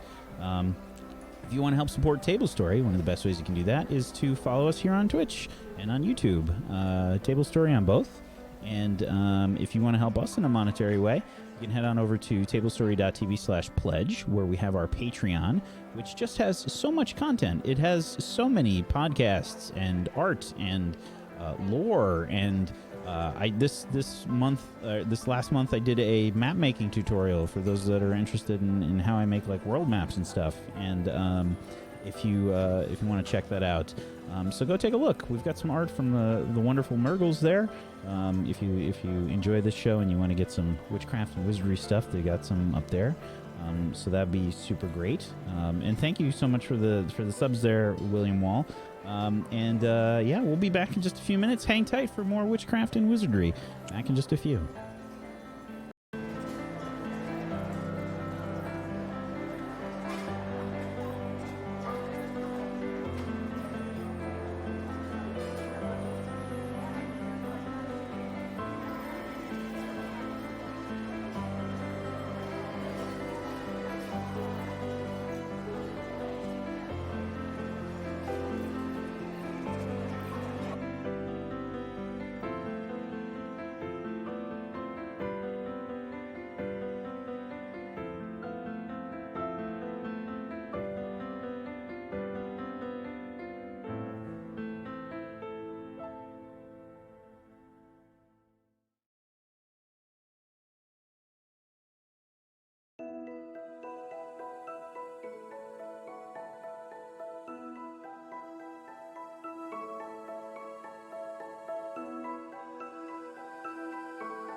Welcome back, everybody, to Table Stories, Witchcraft, and Wizardry. We return, and Murgles wants to do a little bit of a shout-out here. Yes, I do. So I would like to thank Ramray because I finally got my wand. And it is amazing. It is so cool. And should I read the paper Sure. that I received? If that's all right. I think everyone else did, right? Yeah. Oh my god. I was so emotional. You? Dear no. Clement. Me? I'm pretty sure I have bread in my teeth, but whatever. Here we go. Dear Clementine, Clem, congratulations on your acceptance to Hogwarts School of Witchcraft and Wizardry. After careful consideration and analysis, your wand has found you. Below you will see your wand's specific characteristics and how they pair with your own. Overall, your wand has a very solid design and dark color. These traits complement your Muggle heritage. The wand has a large rounded grip and straight blade. These elements were drawn to your philosophical and honest personality. It seems that the notched grip and perfectly smooth finish are also curious about your skeptical and self-righteous side. Now let's take a look at the physical characteristics of you and your wand. You are small and weak. Likewise, your wand has a very thin blade, so take extra care when swinging your wand around at school. The reflection of your analytical and tired eyes can be seen in the dark tones of your wand. Lastly, your scarred and sorrowful face is shown in your wand's notched grip and midnight patina. Enjoy your personal wand and good luck with your first year at Hogwarts, and it's flipping amazing. Yay. Thank you so much, Ramray. Thank you, Ramray. Thank you. Okay. So we return as the group is sharing their dinner, and you've all sort of had a chance to reconnect, I guess. So we'll continue as everyone's stuffing their face. Okay. So we got Literally some, and narratively. yeah, we got some things we need to talk about. Swap Is it business. snacks? No, well, one of them is, you know how we got the snapdragons for the hair color potion? Yes, I named mine Parsnip. Did you see it? Do you want to see him? Yeah, well, we were thinking maybe we could do like a team hair color that we change to or something, or maybe some sort of combination hair color thing we do. Listen, I am I'm so totally down. on board if you want to do it, but last time I messed with a hair spell. It didn't go according to plan. Was that when you had short hair for a bit? Yeah, I don't want to talk about it. It looked really good on you, though. Well, this isn't a spell, it's a potion, and we'll be making it in class, so that, you know, the professor will be there to make sure everything goes okay. So We're gonna make a like, hair wanna dyeing pick the spell in colors that class you using Parsnip? yeah, All right, I'm in. That sounds incredible. okay. Wait, does that Yeah, mean you so- have to snip your parse? Snip I have to cut my little dragon? for the potion? Yeah, I think so. Will it cry? Is it gonna be okay? Can I borrow will- somebody else's? I named mine. Well, but it's Parsnip's dream to one day help you with a potion, and it fulfills Parsnip's little snapdragon destiny, and Parsnip will cry if you don't turn it into a potion, really. But Olive, will Parsnip die? No, Just a little it'll, parsnippity. it'll be in the potion, and then you'll drink the potion, and then I don't know. It sounds like you I'll- gotta kill him and put him in a potion for us to change our hair color, guys. Parsnip, I just named him! Don't lie to her. Rosie, you'll still have, you'll just get a little a cutting of it for the potion, and then you'll be able to grow more snapdragons forever from the Try and same convince, roots. please. You'll have the Olive. memories. Oh gosh. All of you are Okay. trying to convince Rosalina, your relationship with am. Rosalina, and Heart. Yeah, I think the memories are about all we're gonna have after that. A 7, okay. Oh, I'm sorry, Oh. 10. Oh, 10. Hear you and believe you. Rosie, look. This is the way it works with anything in herbology. If all you need is a little bit off the top, then the roots are still there. Everything grows back out of those roots. Parsnip's just giving you a little something now to make something out of as Like how I give you a little bit of my hair, or you give me a little bit of your hair. That's exactly it. I gave you a little bit of my hair, but I'm still here, right, Rosie? Yeah, Yeah, okay. I would well, like- as long as Parsnip doesn't die forever and I can't ever see him again, right? Olive? Yeah. Can I please? I read about that in order to know exactly what we're supposed to be doing with these. Absolutely. I'm so scared for Rosalina's worldview right now. Oh no! So I think you're trying to fervently remember what happens with the Snapdragon in the potion, but it was just like kind of a very brief like explanation because you still have to actually get to that part in the class where you actually raise the Snapdragon, and it takes a little bit of time, probably 2 weeks or so, I think, until it's grown, from what you remember, Clem, I think, yeah, absolutely, you had to use every bit of the plan. Okay. Guys, I don't think it's nice to lie to her. Wait. We're using every bit of the plant. We have to use every bit of it. Olive. Well, I didn't know that. I just... Are you sure you didn't know, or were you just lying to make me feel better? No. I've never made it before. But honestly, Rosie, even if you do have to use every bit of the plant, don't you think parsnip, it's like a caterpillar turning into a butterfly. Parsnip is still parsnip, just in a different form, right? Oh, you're just having such a good time laying out on the grass and getting 10 minutes of sun every day. Yeah, but every time you look at your new hair color, you'll be like, oh, parsnip, because the parsnip's what's going to give you the new hair color. That's true. The parsnip And that'll will be still out in the sun there. all the time and not just 10 minutes. I guess you can say that the next step of Parsnip's life is to be in your hair. So in some way, he'll always be a part of you until that hair grows out. Maisie's you like cut it putting off. up Take her a long hand. time. Maisie? What Maisie? Rosie, I was just gonna say, how did you grow parsnip? In a little pot and some dirt in my pocket. From a seed, though, right? Yeah, a little tiny little seed. You got a And bunch how of do you seeds. get seeds? Well, from the professor, I guess. But where does the professor get the seeds from? That's a good question. Should I have asked the professor where he gets the seeds from? Listen, it's from the plant. You get the seeds from the plant. The plant flowers, and then you get the seeds from the plant. Well, yeah, I and do then- have some seeds left over. See? And then you plant. It's the circle of life, right? You plant the seed, and then it grows into a plant, and then the plant makes more seeds. So just because you're gonna... So Parsnip could have children. Yes! And then But I will have to lives kill on through Parsnip seed and children. raise its children without its father. I just doesn't seem right. Rosie, it's okay. Honestly, it's very barbaric It's making what we have potions. to do. I'll do all it, of but is I am terrible. gonna be a little upset about it. It's Here, do you a want bit some like sausages? what your Yeah. dad say Yeah, someone get her some Okay. mash. about animals and stuff.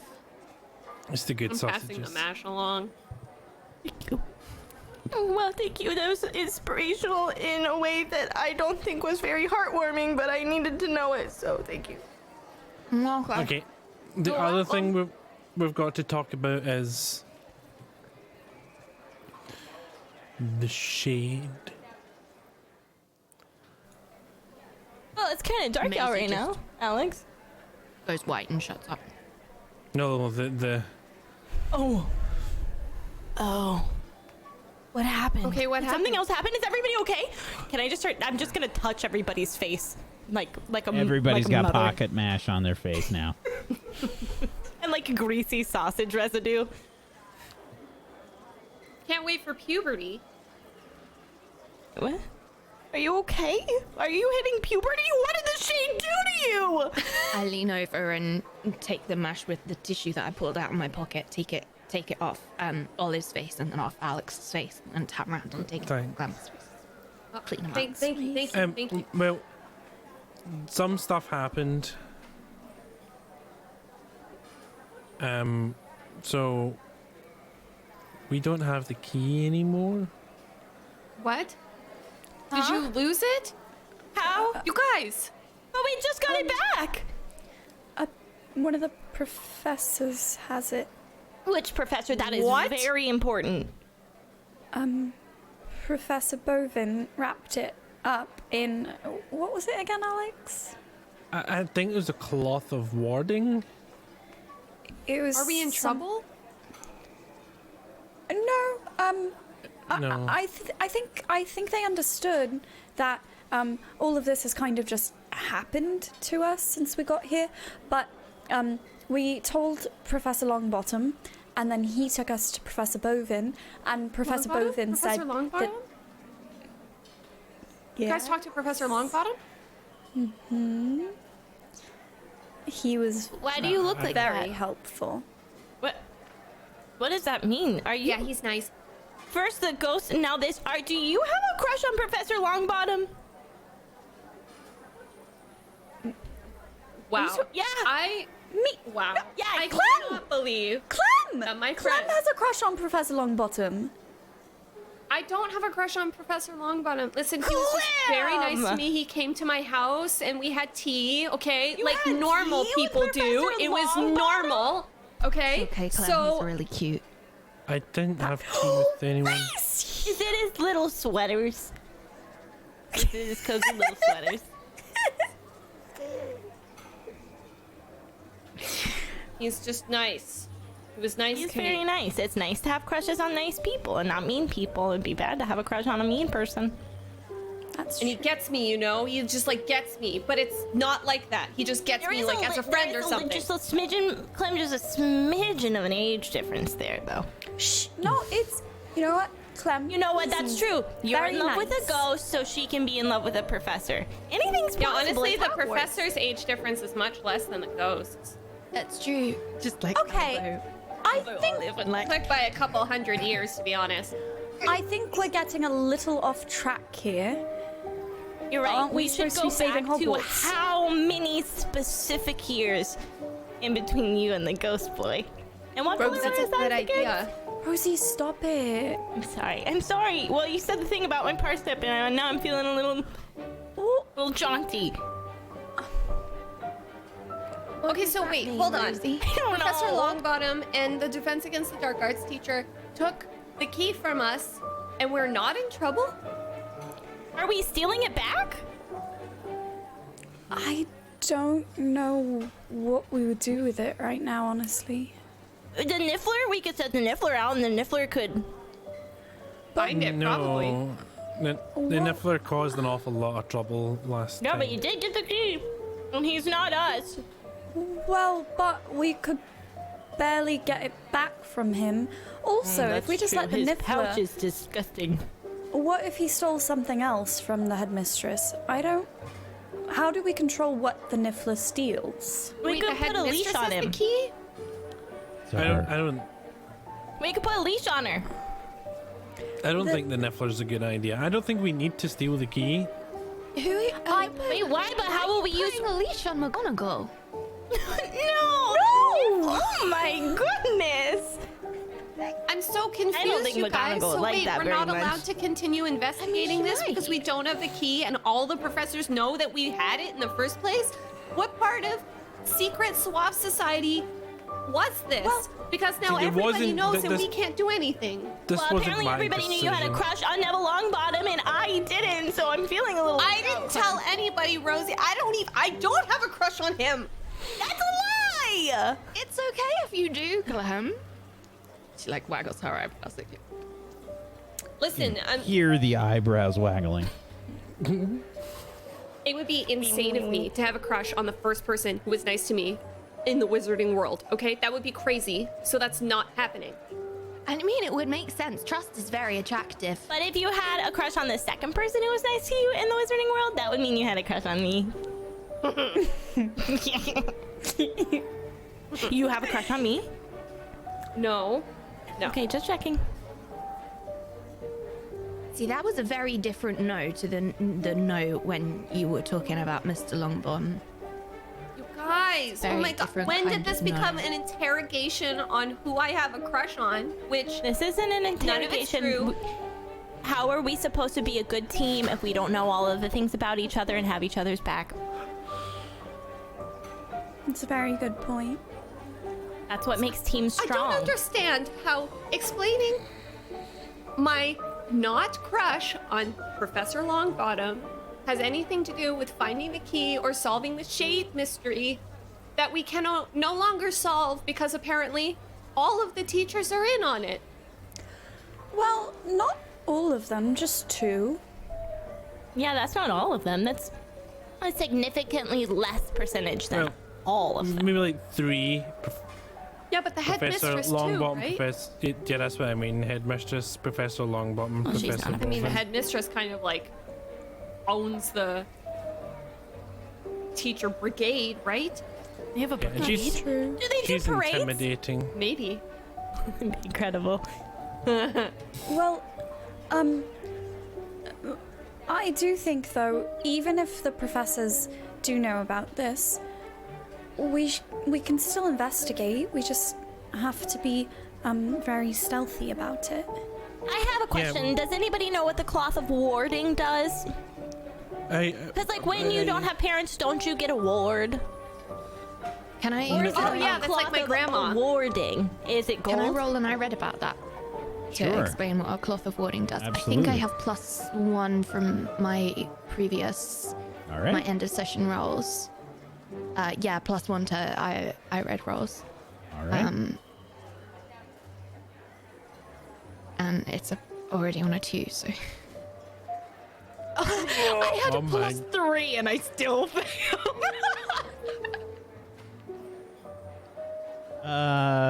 Yeah, you're trying to think of some kind of a ward cloth like Rosalina's mentioning, but you don't know any really cloth awards? Maybe some kind of yarn related thing? I think it's that thing where you. Is it like knitting? No, I think it's like, you know, when you're looked after by parents that aren't your parents and they call you a ward. So it's like a blanket that you'd give to your child that you're looking after to protect The them. baby blanket? And- All they did was take the key and wrap it in a baby blanket? It's in danger. 1,000%. No, We but have to steal it back. I don't know. Okay, I was just a guess though, Rosie. I just wanted to know. I just wish that I. if we steal it back, we have to know what we're using it on right away, because even if we're very, very sneaky, they'll still notice it's gone.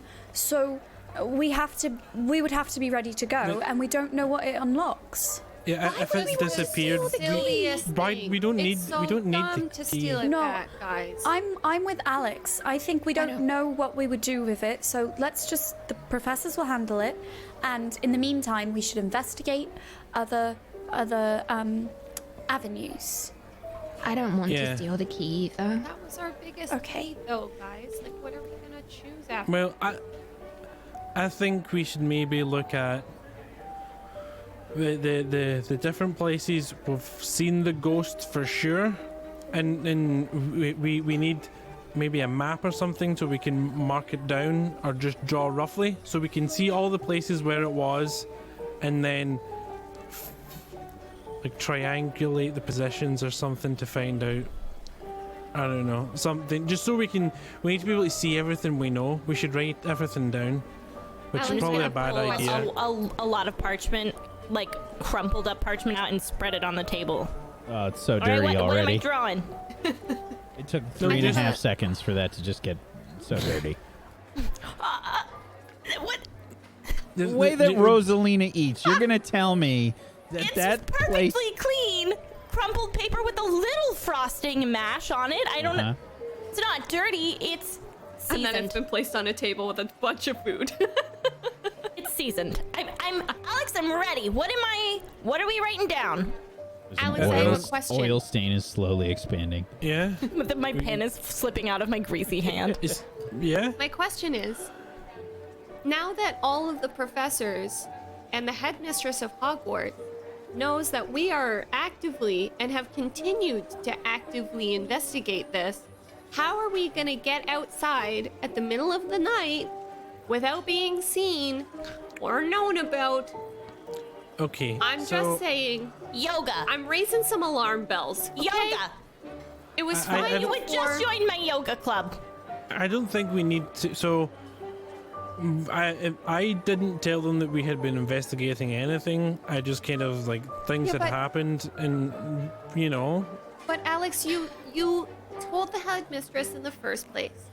And then Well, I had now to. you got the key. The professors have taken that key to the headmistress. They're definitely going to wasn't tell me. her who it was who gave them the key. And then she's going to know that we kept looking into it.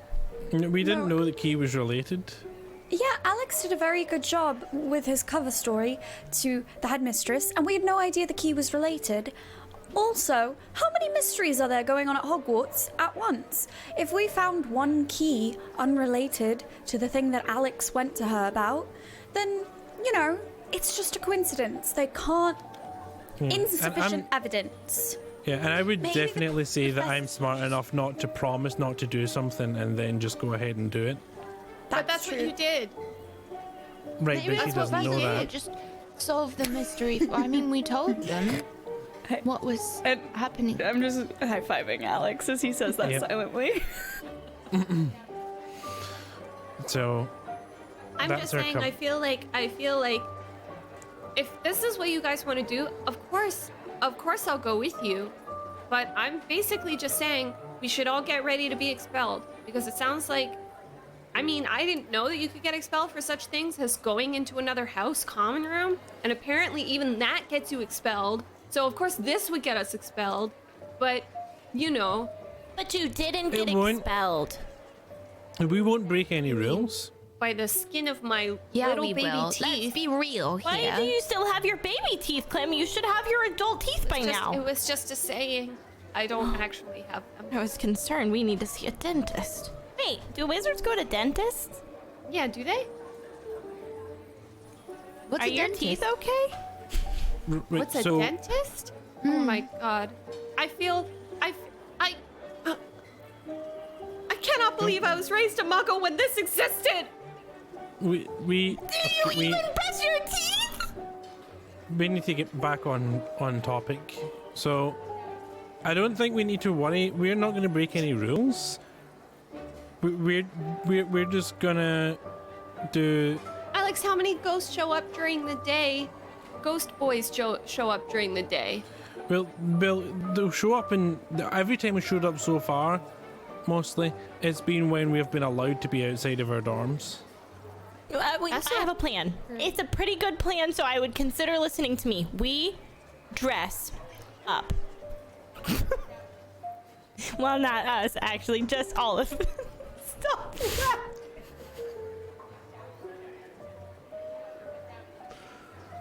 In a very nice dress, and I make you a candlelit meal, and we lure the ghost to you for a date. Oh my god, that's actually genius. I think that it would work. She's so speechless because it's genius. It wasn't. She can't say anything because it's genius. Oh, okay.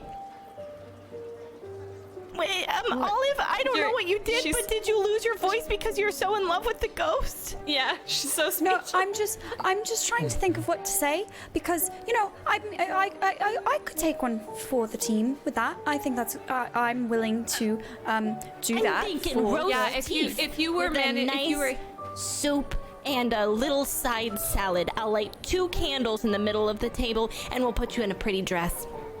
That's so smart. What's happening? If Olive can manage to bring the strength within her to go on a date with this ghost boy who she definitely does not have a crush on and doesn't even like, probably, then we can save the day. I'm into it. Well, but how do we tell him that the date's happening? We can write a sing letter. it into the air. We can go, Oh, ghost boy, there's a girl who wants to go. Why do we? Hey, wait, Clem. Why do we have to sing? Because that's what ghosts sound like. You don't sound like they're The singing. singing They goes just sound- across the air and it reaches out to the ghost. Oh, that's it gets to the other realms when you sing? Yeah, obviously. Haven't you ever heard Whitney Houston? She's reaching the skies. What? I haven't. Is that what she's singing? To talk to ghosts? I have to tell my Is that why we dad. all sing? There's a muggle that can talk to ghosts? Apparently so. I'm writing my dad's right now. So, when are This we is on doing the this? same parchment that she was trying to take notes on. I just ripped a little corner off. Well, it's minus the whole date thing. It's not really a terrible idea to if we wanted to try and find the ghost boy again to kind of use all of his bait, kind of. Since he talked to you before and he knows you, like it's more likely that he would reach out to you again than anyone else. Oh, maybe We just need to can just talk figure out about where. dark creatures and he'll hear you because he thinks he's in a dark creatures class, maybe, because that was part of the wing that disappeared. Should we wait maybe around the greenhouses in case that's where he appears?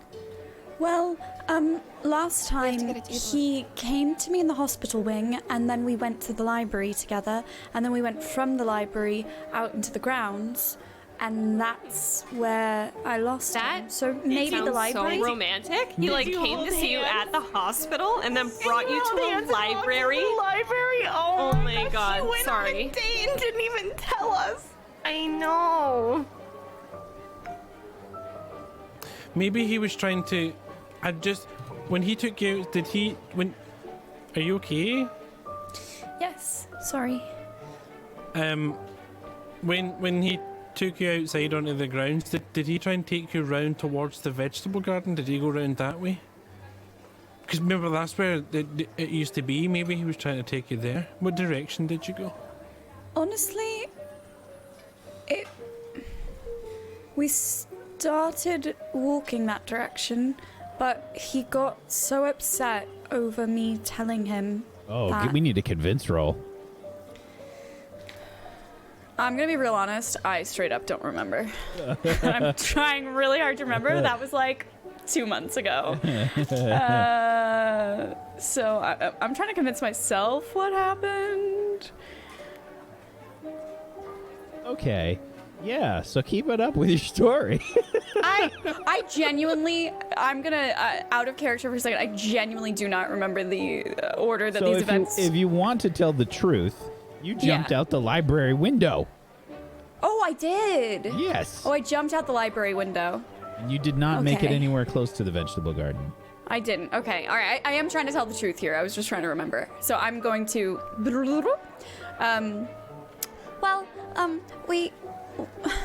We made it outside the library, but I wouldn't say exactly that we were walking to the vegetable garden. I would say I'm more of jumped out the library window. Right, so he wasn't trying to take you there. That's Well, all. that- The library's not on. That's not a ground wind. Olive, Well, remember, I hurt my arm. by jumping out of a window? Well, I was under the influence of his ghostly Love. charms. Oh my gosh, that's so romantic. Oh No, my it's God. it's like being possessed or something. Was it a It's full really- Being in love That is does like sound being like love. possessed. I'm writing my dad's. Was there a full moon? Dad's. Is being in love like being possessed? I think the best thing to do is I should go to the library and wait with the book that he had me try and get last time. And What if you leave we'll a note just- in the book just in case? Okay. Well, okay. Have some Why parchment? don't we Do do you this? need some parchment? I'm all right. Thank you, Rosie. Oh. Why don't we, maybe like 2 or 3 of us go to the greenhouse in case he goes there, and then somebody else can come with me to the library in case he shows up there. That way, either way, we increase our chances. I have a suggestion. Yeah. That we go to Professor Longbottom and explain about the ghost and maybe ask him about a plan. He seemed pretty cool, right, Clem? I mean, he seemed like he understood us, and we've been in trouble so much, and the hospital wing is our common room, and I really don't want to. They're gonna be. I don't want to. Okay, she just why- sideways glances at Listen, Alex. Yeah, why? So I wasn't there. So why did we decide to tell Professor Longbottom? Professor Longbottom was saying that students had to come forward if they knew anything about the plants that were dying in the greenhouses, and Maisie too.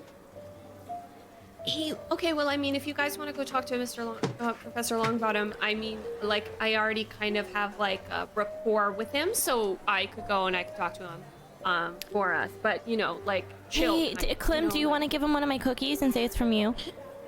I could give him one of your cookies and say it's from you. He was Here you go. really good, and he understood the key, and he didn't tell us off, and then he tried to protect us by putting the key in his pocket, but it hurt him, and so I got it out of his pocket, and then he let Olive hold on to it because he trusted Olive not like that, Clem, don't worry, not like that. He trusted Olive to hold on to the key because he listened to us and knew that that was the safest place to be, and I just feel like maybe we should talk to him because he seems helpful and he might have an idea and maybe he could help us, and I want to do this. I want to make sure that the ghost is okay and solve the mystery, but I also don't want anybody else to get hurt again. And Did you tell him about Swap? oh no. Okay. I think Professor Longbottom was very nice, all things considered, but he took the key away from us because he kept telling us that first years were too young to be doing this on their own. And I think even if you're the nicest professor in the world, I don't know if they're going to let us do this. I think if you want to go to Professor Longbottom, I think maybe we should still split up though, so just in case you do get in trouble, it's not all of us, because how else are we going to solve the mystery? What if he gets mad? It's been a very long We need day. to separate. Yeah, we shouldn't talk to him. I don't think, because if he then tells Professor McGonagall, we'll get in really Also, big it's trouble. way better to have solved the mystery on our own, and then he'll see us as being like cool and like we did it and like wow, look Yeah, how 'cause cool if- we if- are. They will expel us because they told us to not get any trouble, or we will be in the hospital because of the shade, or Olive will jump out of a window again. Like, why, Olive? Yeah, And if okay, under the spell, I get it. But if the ghost is powerful enough to do that, then what else is it going to do to you, Olive? I'm just not. What if I'm it's not a sure mean? that- What if it's a mean ghost? Olive, I know that you have a crush on this boy, but we can't trust him. He convinced you to Well- jump out of a window? I think we have two options. If we go to an adult, I think they're going to take this away from us, and I think we're not going to be able to try and solve this mystery anymore. So Maybe if that's we a want good the thing, though. I really want to. I want to finish it. I want to see what happens, and they're definitely not going to tell us. Maybe we're just supposed to finish our classes and do well and get good grades and then become actual wizards. Because We aren't listen, actual wizards. I know that you guys have like fun stuff to do, and then home is cool too, because you're all cool wizard kids too. But when I go home, there's nothing, and I don't want to ever not be able to come back here. We'll see. That's why we're being careful about what we're doing, because we're just going to be walking about areas of the school where we're perfectly allowed to be, and if something happens to us, then we shouldn't be punished for something happening to us. So, Clem, are I you guess I'm just saying that- it was fine before when no one knew about it and we were having a great time and we were solving all of the stuff and that was cool. But now that all these teachers know, and it just, I don't want to lose you guys, and I don't want to lose this. And I know that if I don't go along with it, you guys will kick me out anyway, which I understand. But there has to be a better way. I want to solve the mystery too, but not at the expense of everything I have. I'm with Clem. I don't think that's what's gonna happen. And like, what if we don't do anything else and then the shade eats the ghost boy? I we felt wouldn't what the shade feels like when it touches you, and if it eats him, that would feel really bad. And I'd rather the ghost boy didn't need to feel that. But he's a grown-up wizard, and he will know, and What if we just did both things? he killed a basilisk, remember? What if the people that want to go talk to Professor Longbottom go talk to Professor Longbottom, and the people that want to go try to catch the ghost catch the ghost, and if something bad happens, then you'll have already alerted Professor Longbottom, and then we can be in safe hands, and both people win. And then the That's what people I that do. don't want to get in trouble won't get in Together. trouble. Sometimes that's a strong good teams have to idea. split up to be strong. Where's Blaine? Where's Hyacinth? They can help us decide. Why are they never here? I think that they're probably more focused on school than they are in SWAF, and we just are really focused. But I the was point thinking of swap also is that we Hyacinth can- would be really good because she can sew, and maybe she could make you a dress, Olive, for when you meet. No, wait, no, that's not. No, that's not. No, not when you meet. No, we need to go to Professor Longbottom. I don't know. I think Rosie is right. I think it sometimes the best thing you can do as a team is to look at everyone's strengths, and my dad always said that the things we're strongest with show through with your gut instinct, you know, that little voice that tells you yes or no when you think of an idea spur of the moment. And if your idea is to want to stay safe and to talk to a professor, then I think you should go with your instinct.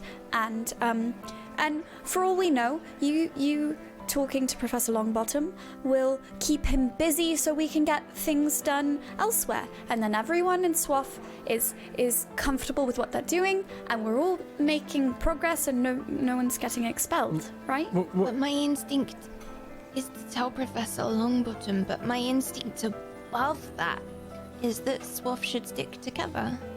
But what are we even telling Professor Longbottom that he doesn't already know?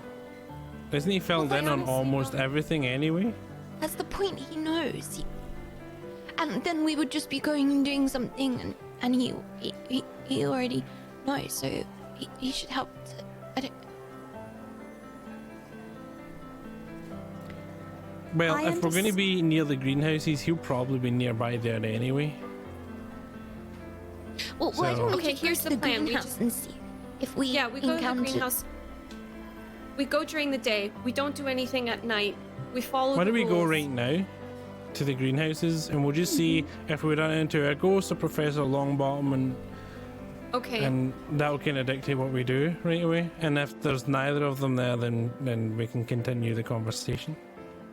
Can we just make sure that we have some food with us? Yeah. Because that helped before when we got hurt. Yeah. Chocolate fixes everything, right? Looks at Rosie. How much pocket space do you have? I have at least 1.5 pockets left. Okay, so we'll go to the greenhouse now during the day. It's all good. And we will try to ask the ghost to come and talk to us. Well, it's kind of dark out anyway, right? It's always dark out around dinner time this time of year. How many hours do we have left before we have to come back in? Curfew is what time? 9? Good question. I'm not sure. Let me check.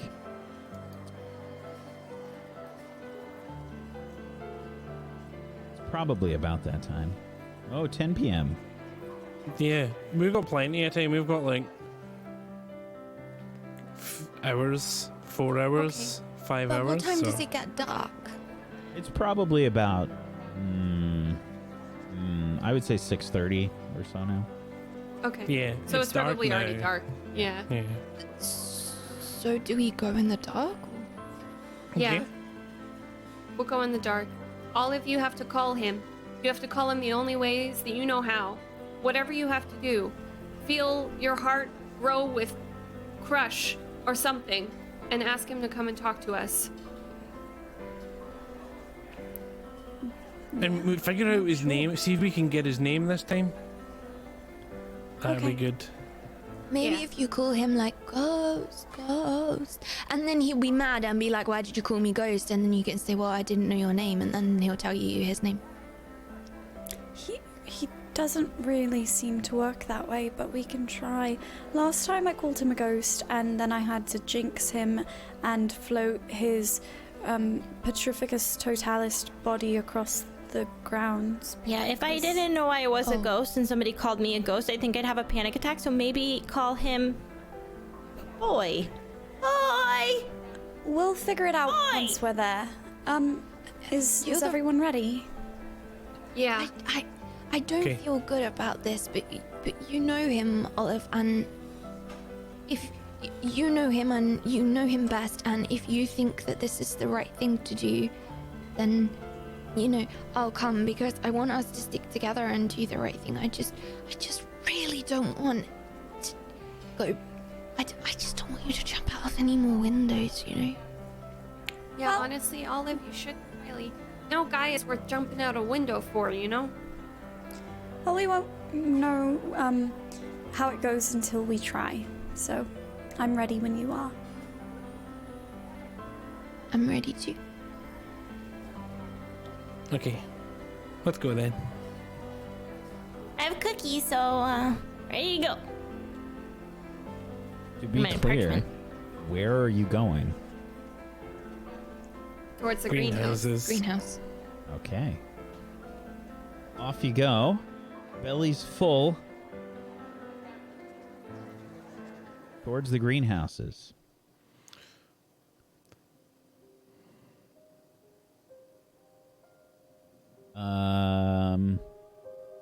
You're just walking normally, right? Mhm. Okie dokie.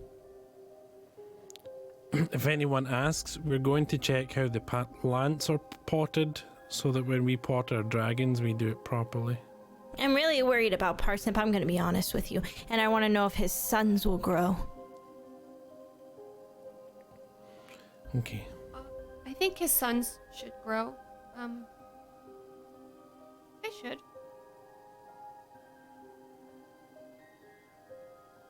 What if Parsnip's, what if Parsnip can't have babies? Then you just have to value your time with Parsnip even more. And Parsnip has brothers and sisters because you said you have some seeds left. That's true. Maybe I could stitch Parsnip onto a pillow or something. No, not like Snitch. Stitch is leave like Stitch a picture. I don't want to sew my plant to a pillow. That'd be horrible. That'd be worse than turning him into a potion. Yeah. So, I take it you walk through the quad. Which way are you going? So you were in the Great Hall, which is all the way on the left there, over here. Pretty far, basically almost the other side. It's basically the other side of campus. So you head this way. Which way are you going? Through the quad? I think maybe the other way is quicker. If we go down this way. Okay. Yeah. Going across the viaduct. All right. Yeah. Fair. All right. So as you are crossing the viaduct, so you can get a better view there.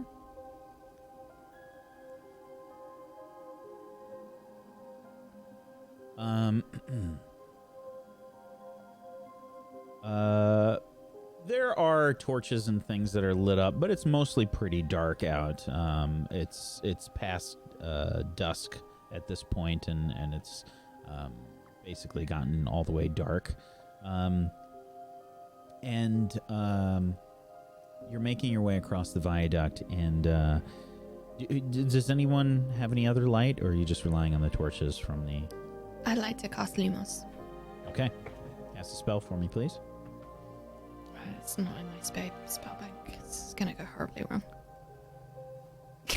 Oh my goodness. Oh, wow. my It could not have gone any more horribly wrong. That's a 1 for podcast listeners. I just rolled a 1. So it can only go up from here. Oh, Oof. I guess today is just maybe not my day. Oof. So, as Maisie tries to cast the spell, Maisie, you fail, and on a 6 or lower, and a 1 is lower than 6, the spell rebounds, and the caster takes a condition. For each year past the current year they attempt, they add another condition. So this is just the first year spell. So take 1 condition, please.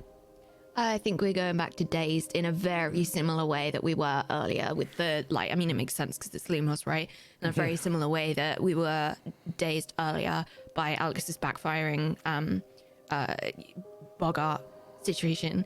Kind of a similar thing. Like maybe there's also, it's still there. Maybe it's actually partly psychological, and I'm like, oh my god, there's a light coming towards me. It's gonna do exactly the same thing. Boom, there it is, and I'm kind of like blinded by the light, very, very intensely at first, and I like stagger backwards and like blink a lot. Oh, hey, it happened again. Yeah. Oh. Maisie, are you okay? I'll get some extra light. You don't worry. Lumos, and I'll cast it so we have some for ourselves. Sure. There you go. All right, no problem. Alex casts the spell, and there is now some light that has joined the group here. There is a sort of chill that is blowing through the aqueduct, and it's I feel like it's that first indication that fall is coming, and you head through the aqueduct and head towards the east wing and towards the greenhouses. And once you get to the greenhouses, you can see that there is some torchlight about. Outside the greenhouses, you can see Mrs. Nanny Buckland. She is... it looks like she's doing her sort of like caretaker duties and whatnot, and she's trying to water the plants, etc. And there's a bunch that are kind of obviously dead that she's just trying to still water, and you can hear her sort of sighing as you approach. Should we offer to help? She doesn't like me, so I mean, I've not had a great day anyway, so I think that... Well, it I gives should us probably another stay back reason here to a be sec. around here, Yeah, okay, I guess that's true. Yeah. I just think it would be better if you asked her instead of me. Do you want me to ask her? Because last time I asked her, I think that she kind of liked me a little bit. Yeah, Yeah, okay, that's a good go idea. for it. But before I say whatever I want to say in my own head, maybe you guys could tell me what I should say to her, because... Yeah, well, Okay, let Would me you let me like- think of a would way you that like you would us say it. would you like Hey, us Nanny to help Buckland, you? you're looking real great today. Like how you look. Cool. Can we help you? Okay, that's a great idea. I have a cookie. Should I offer her a cookie? Yeah, that's a good idea. Yeah, sure. It's way better than what I said. What, I'm should not I not sure share my cookies, Olive? No, I wasn't going to say that at all. Do you think she'll let us help, though? She It's a seems lot like of you, plants Rosie. to water. Yeah? Yeah, Okay, and plus, we need to practice watering plants because we've got one to water on our own. Well, maybe we could Oh, say that's a that good idea. Professor Longbottom did a kindness for us, so we were coming down here to return a kindness to him. I like that. I think that's a very Okay. good idea, Rosie. I'll go talk to and- Nanny. I think that we could be great pals if she eats my cookie, because the cookies are delicious and I made them with love. So they were delicious. You got. I don't know You if got I this. can return any kindness. I can't even see. No, you just hide behind Olive, I think. That's probably for the best, Maisie. I think that's a Stay good back idea. here with me. It's okay, Maisie. I think I kind of grab one of Olive's hands, like try and feel down her arm and grab her hand to like stand behind her so I can kind of follow her along because I still can't really see what's going on here. Okay. I've got you, Maisie. Don't worry. I'm gonna walk towards Nanny, presenting the cookie, frosting towards her. As you head towards Mrs. Nanny Buckland, you can see that Professor Longbottom is approaching her. I'm just gonna skit right around and look back at everybody and mouth, "What do I do?" I go back. Come back. Okay, I'm just gonna walk We back should. over to the We group. should go. What- We what- should go over. what- Do we all We go should over? I think that we're gonna get in trouble. I'm gonna be honest. This was not expected. We offer to help. Did we? Water the plants. Did we? I just That's what we do. start walking straight for Mr. Longbottom with my most determined face. Oh, Oh, hopefully she. okay. She's gone. Let's just let her. Let's just let her go. Okay. She can handle it. Good luck, Clem. Okay. You start walking over towards Mrs. Nanny Buckland and Professor Neville Longbottom. You've summoned up your courage, and I would like you to please show your courage. Okay.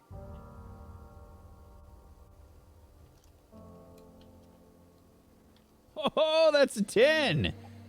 That is a 10. Very nice. Okay. So, you roll plus soul when you try to show courage in the face of something truly terrifying. And on a 10 plus, you look fear in the eye and do not break. Gain +1 forward when challenging it. Excellent. So, make a note, I guess, somewhere when you are challenging your, I guess, determination to speak with Professor Longbottom. Okay. You get a +1 forward, at least for this session. Okay. And yeah, you walk up. Professor Longbottom is starting to talk to Mrs. Nanny Buckland, and he says, Mrs. Buckland, thank you for taking care of everything. Is Headmistress McGonagall going to set anything else up around the greenhouses? Oh, well, Headmistress McGonagall told me that, that they would be setting up a few different spells in the hopes of perhaps catching that shade that everyone was talking about, and that those students were so concerned about, and were worried that there might be some other outside interference. What other kind of outside interference are you talking about? Well, Headmistress McGonagall wasn't exactly clear, but oh, hello there. Hello. Hello, Professor Longbottom. Hello, Miss Nanny Buckland. Me and my friends were wondering, if we could help, take care of the greenhouses because you have been so kind to us, and, in our first week here at Hogwarts, and it means a lot, and, we just wanted to pay it back, as it were. So, could we help in any way possible, please? Try and convince with your +1 forward. Oh boy.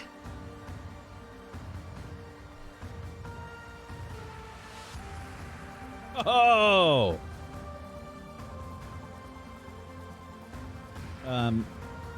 Mrs. Nanny Buchan looks at Professor Longbottom and says, "Oh, so you want to help? Oh, very well. I have several different chores and things that need to be done. That will be no problem. You could absolutely help. Of course, dear." Great. And I wave all our friends over. Yeah, shuffle. Also, all it's over. nice to see you again, Professor Longbottom. Yes. Yes, it is. Miss Goosanders. You remember my name. Right. You have so many students, so I just assumed you wouldn't. Well, I remember that from visiting your home. Yeah, that was a good time. I hope you liked it. It was a messy home, but I hope the tea was good. I've seen far messier. Cool. Right. I'll be seeing you later then, Mrs. Buckland. Very well, Professor Longbottom. And she kind of have a pleasant evening. Professor Longbottom, are you leaving? Are you gonna? Yes, Are I you have to take care of some things around the greenhouse and get some supplies for class and things. Okay, let us know if you need help with that too. Sorry. Yeah. All right. Well, Professor Longbottom, do I have to destroy my plant to put it in the potion? Oh. Yeah, does she have to kill her snapdragon plant to put it in the potion? Sorry. She does, doesn't she? no, She doesn't? It gets to live? no, you just need some clippings for the potion. Oh my god, what a relief. Sorry for yelling. Thank you. Would you like a cookie? Where is this person that's yelling? I'm over here. You just see like Rosalie like.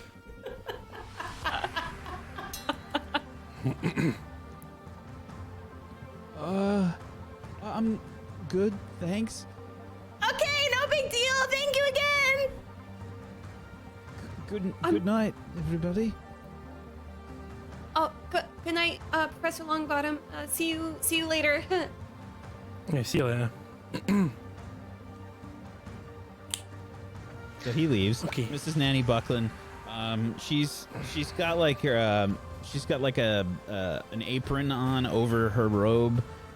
She's got like these big dragon hide gloves that she's like putting on, and she says, "Right, okay, now does everyone have dragon hide gloves?" Yep. Somewhere in. Yeah. Yeah, somewhere. Yeah. Uh-huh. Yeah. I always keep mine on because you never know when you're gonna have to handle things. Of course. Like a dragon. Handle. All right. Thanks. So you begin to sort of help Miss Nanny Buckland around the greenhouse. the whole time I'm like peeking around all the time, just looking at everyone else and giving them signs to keep their eyes out. Okay. Are you trying to do anything else while you're helping besides sort of looking about? I personally am helping, but periodically closing my eyes and like meditating on the idea of the ghost boy coming to see us, like thinking that maybe my energy of wanting it will bring it towards me. You know, like a I like kid where that's your like, head's I at. can control the wind with my mind. Yes. That Okay. definitely wasn't me as a kid. But otherwise, you're just kind of assisting. I think I'm trying to stumble my way to find Rosie, kind of like half looking like I've probably got my dragon hide gloves on the wrong hands and can't figure out why they don't fit me, and I'm kind of trying to like feel my way. I'm blinking, Rosie. Pinky's like almost dislocated in the thumb. It's like, Maisie, your gloves look. Are you okay? I can't see. Did you pick up some of that chocolate? Yes, but also, I can just I'll lay my hands on her face and use my treat wounds for the day, my Hufflepuff cure all. Okay. For her silly eyes. Her special eyes. Sure. So normally, you have to bow out of a fight to treat the wound for being dazed. But you'll use your special Hufflepuff BS, and this was Wow. Yeah. Rude whack. You can't say that. I absolutely can. You're supposed I'm to the be a GM. I'm neutral allowed to do party. it. You dropped an F-bomb. You don't even get to say anything. Tell me I'm wrong. Tell me I'm wrong. Oh, All right. Yeah, absolutely. Why he's You the clear GM up of Doom. exactly. You clear up the dazed condition. And I'm simultaneously shoving a piece of chocolate into her mouth. Rosie, what did you do with your hand? It's just it's really good chocolate, and I think that I put all of the good feelings I had into your face, and now your face feels better. My face does feel better. Oh, good. Can you see? Because your gloves. Can I fix those? I'm gonna yoink them off your hands and put them on correctly. Snug. That's better. A little greasier than they were before. Yeah, I have absolutely no idea what we're doing. I was just gonna eat a cookie, but it's kind of hard to get into my pockets with these gloves on. So, yeah. Are we looking? Hey, I was kind of zoned out earlier. Are we looking for anything in particular? Because I got distracted with the dating the ghost boy thing. I mean, first things first. I take one of my gloves on that Rosie's put on. Can I add the cookies on the inside pocket? Yeah. It's in this pocket right here. There's like Put my 20 hand left. in and try and like. Really weighing me down. So if you could eat them, that'd be as well. She's a bit like awkward, like kind of clumsy, awkward sort of situation. Like looks very graceful, definitely isn't. And yeah, hand goes in, but she's desperately like trying to not invade her personal space and not touch her and just the cloak. So you see her cloak like come right out to the side. So she like puts her cloak right out to the side so she doesn't touch her body. And like pulls out 2 cookies and then like immediately puts them stacked on top of each other, like sandwiched together, and immediately just puts them in front of Rosie. That was a lot of cookie. I didn't mean to. Okay. You want some? normal size cookies are bite size for Rosalina. You want the last bite? I mean, I bit off of it, but I could just get you a fresh one. Can we share food like that? Is that okay? I mean, unless you think I'm gross, which is totally acceptable. I am No. a little gross. I don't want this to be like the hair all over again. And she just immediately takes it and like eats it out of her hand. Like We could still talk about that hair thing, though, right? Maybe later. I hope the Maybe cookie was later. good. maybe later. Okay, Rosie, thank you. you're welcome. I'm glad you can see again, and your hands don't look so stupid. They really don't. Thank you for letting me see. I appreciate that. So we're looking for the ghost, but we're also like helping. She tries to do air quotes, but her gloves are definitely like there is room to grow into her gloves, and so it kind of like the fingers don't really move. It looks like it's there. I'm air quoting, but it's like from the tops of the fit. Like it doesn't really make sense. We're supposed to be helping Nanny Buckland. I'm pretty good at helping Nanny Buckland. I do it all the time. We should probably like send each other owls or something. Maybe not. I don't know if she likes me that much. Wait, Rosie, do you have a crush on Nanny Brooklyn? No, that's ridiculous. No, she seems nice, and I feel like nobody really likes her, so. Nice. I mean, she's quite kinda intimidating. like her. Yeah, she's intimidating, but because it's her job. And if she wasn't intimidating, people would walk all over, you know? Yeah, that's a really good point. Yeah, I'm gonna write her a letter tonight. Dear Nanny, dear Nanny Buckland. Oh, should I be doing something? She's like, she's got some like fertilizer that she's wanding, she's levitating through the air to like fill up some pots. She's got partially like some fertilizer spread across her apron. Yes, dear, I sent to pour the fertilizer into the pots as Professor Longbottom suggested. Oh, of course, Nanny. Thank you so much for the reminder. Fertilizer it is. Oh, I could give a little fertilizer to Parsnip. Boop, boop. You like that? I hope so, because I really don't want you to die. What is everybody else doing while this is going on? I don't have gloves on me. I did not bring gloves. So, Olive is trying her best to be helpful, but very delicately, because she doesn't really want to be touching things that you're supposed to wear gloves for. So I imagine she's more of like passing things to, for instance, like Rosie, who's actually getting stuff done. And in her mind, I think Olive is trying to remember that tune that she hears kind of surrounding a lot of the stuff with the ghost, and she's trying to hum it to herself to, I guess, kind of like the way Clem was trying to will it in her mind, like by thinking about that melody. She's trying to see if it connects to anything, I guess, around her. Okay. As you begin to hum the melody,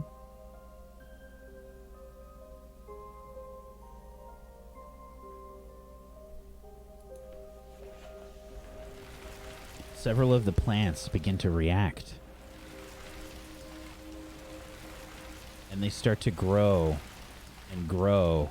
And Alex, you realize that these are some of the plants that you first encountered in herbology. And that's where we're going to end the session today. Oh, snap.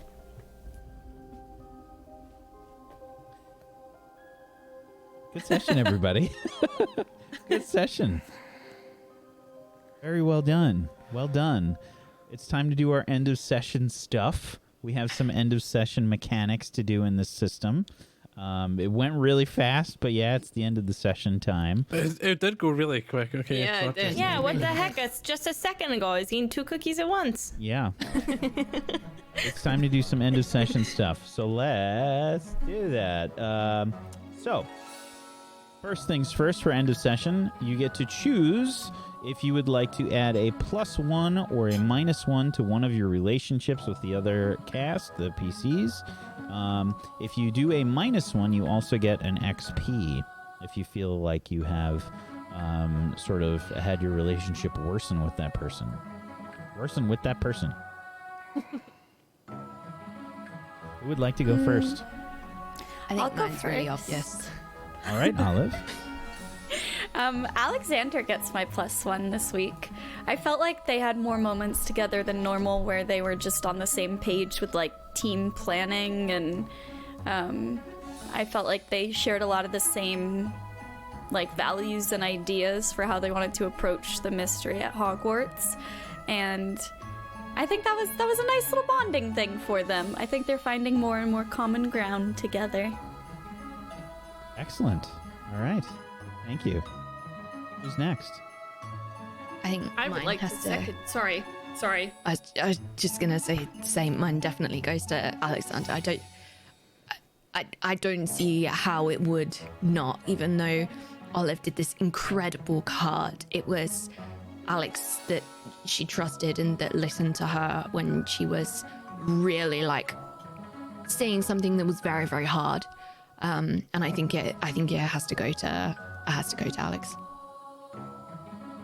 Okay. Clem?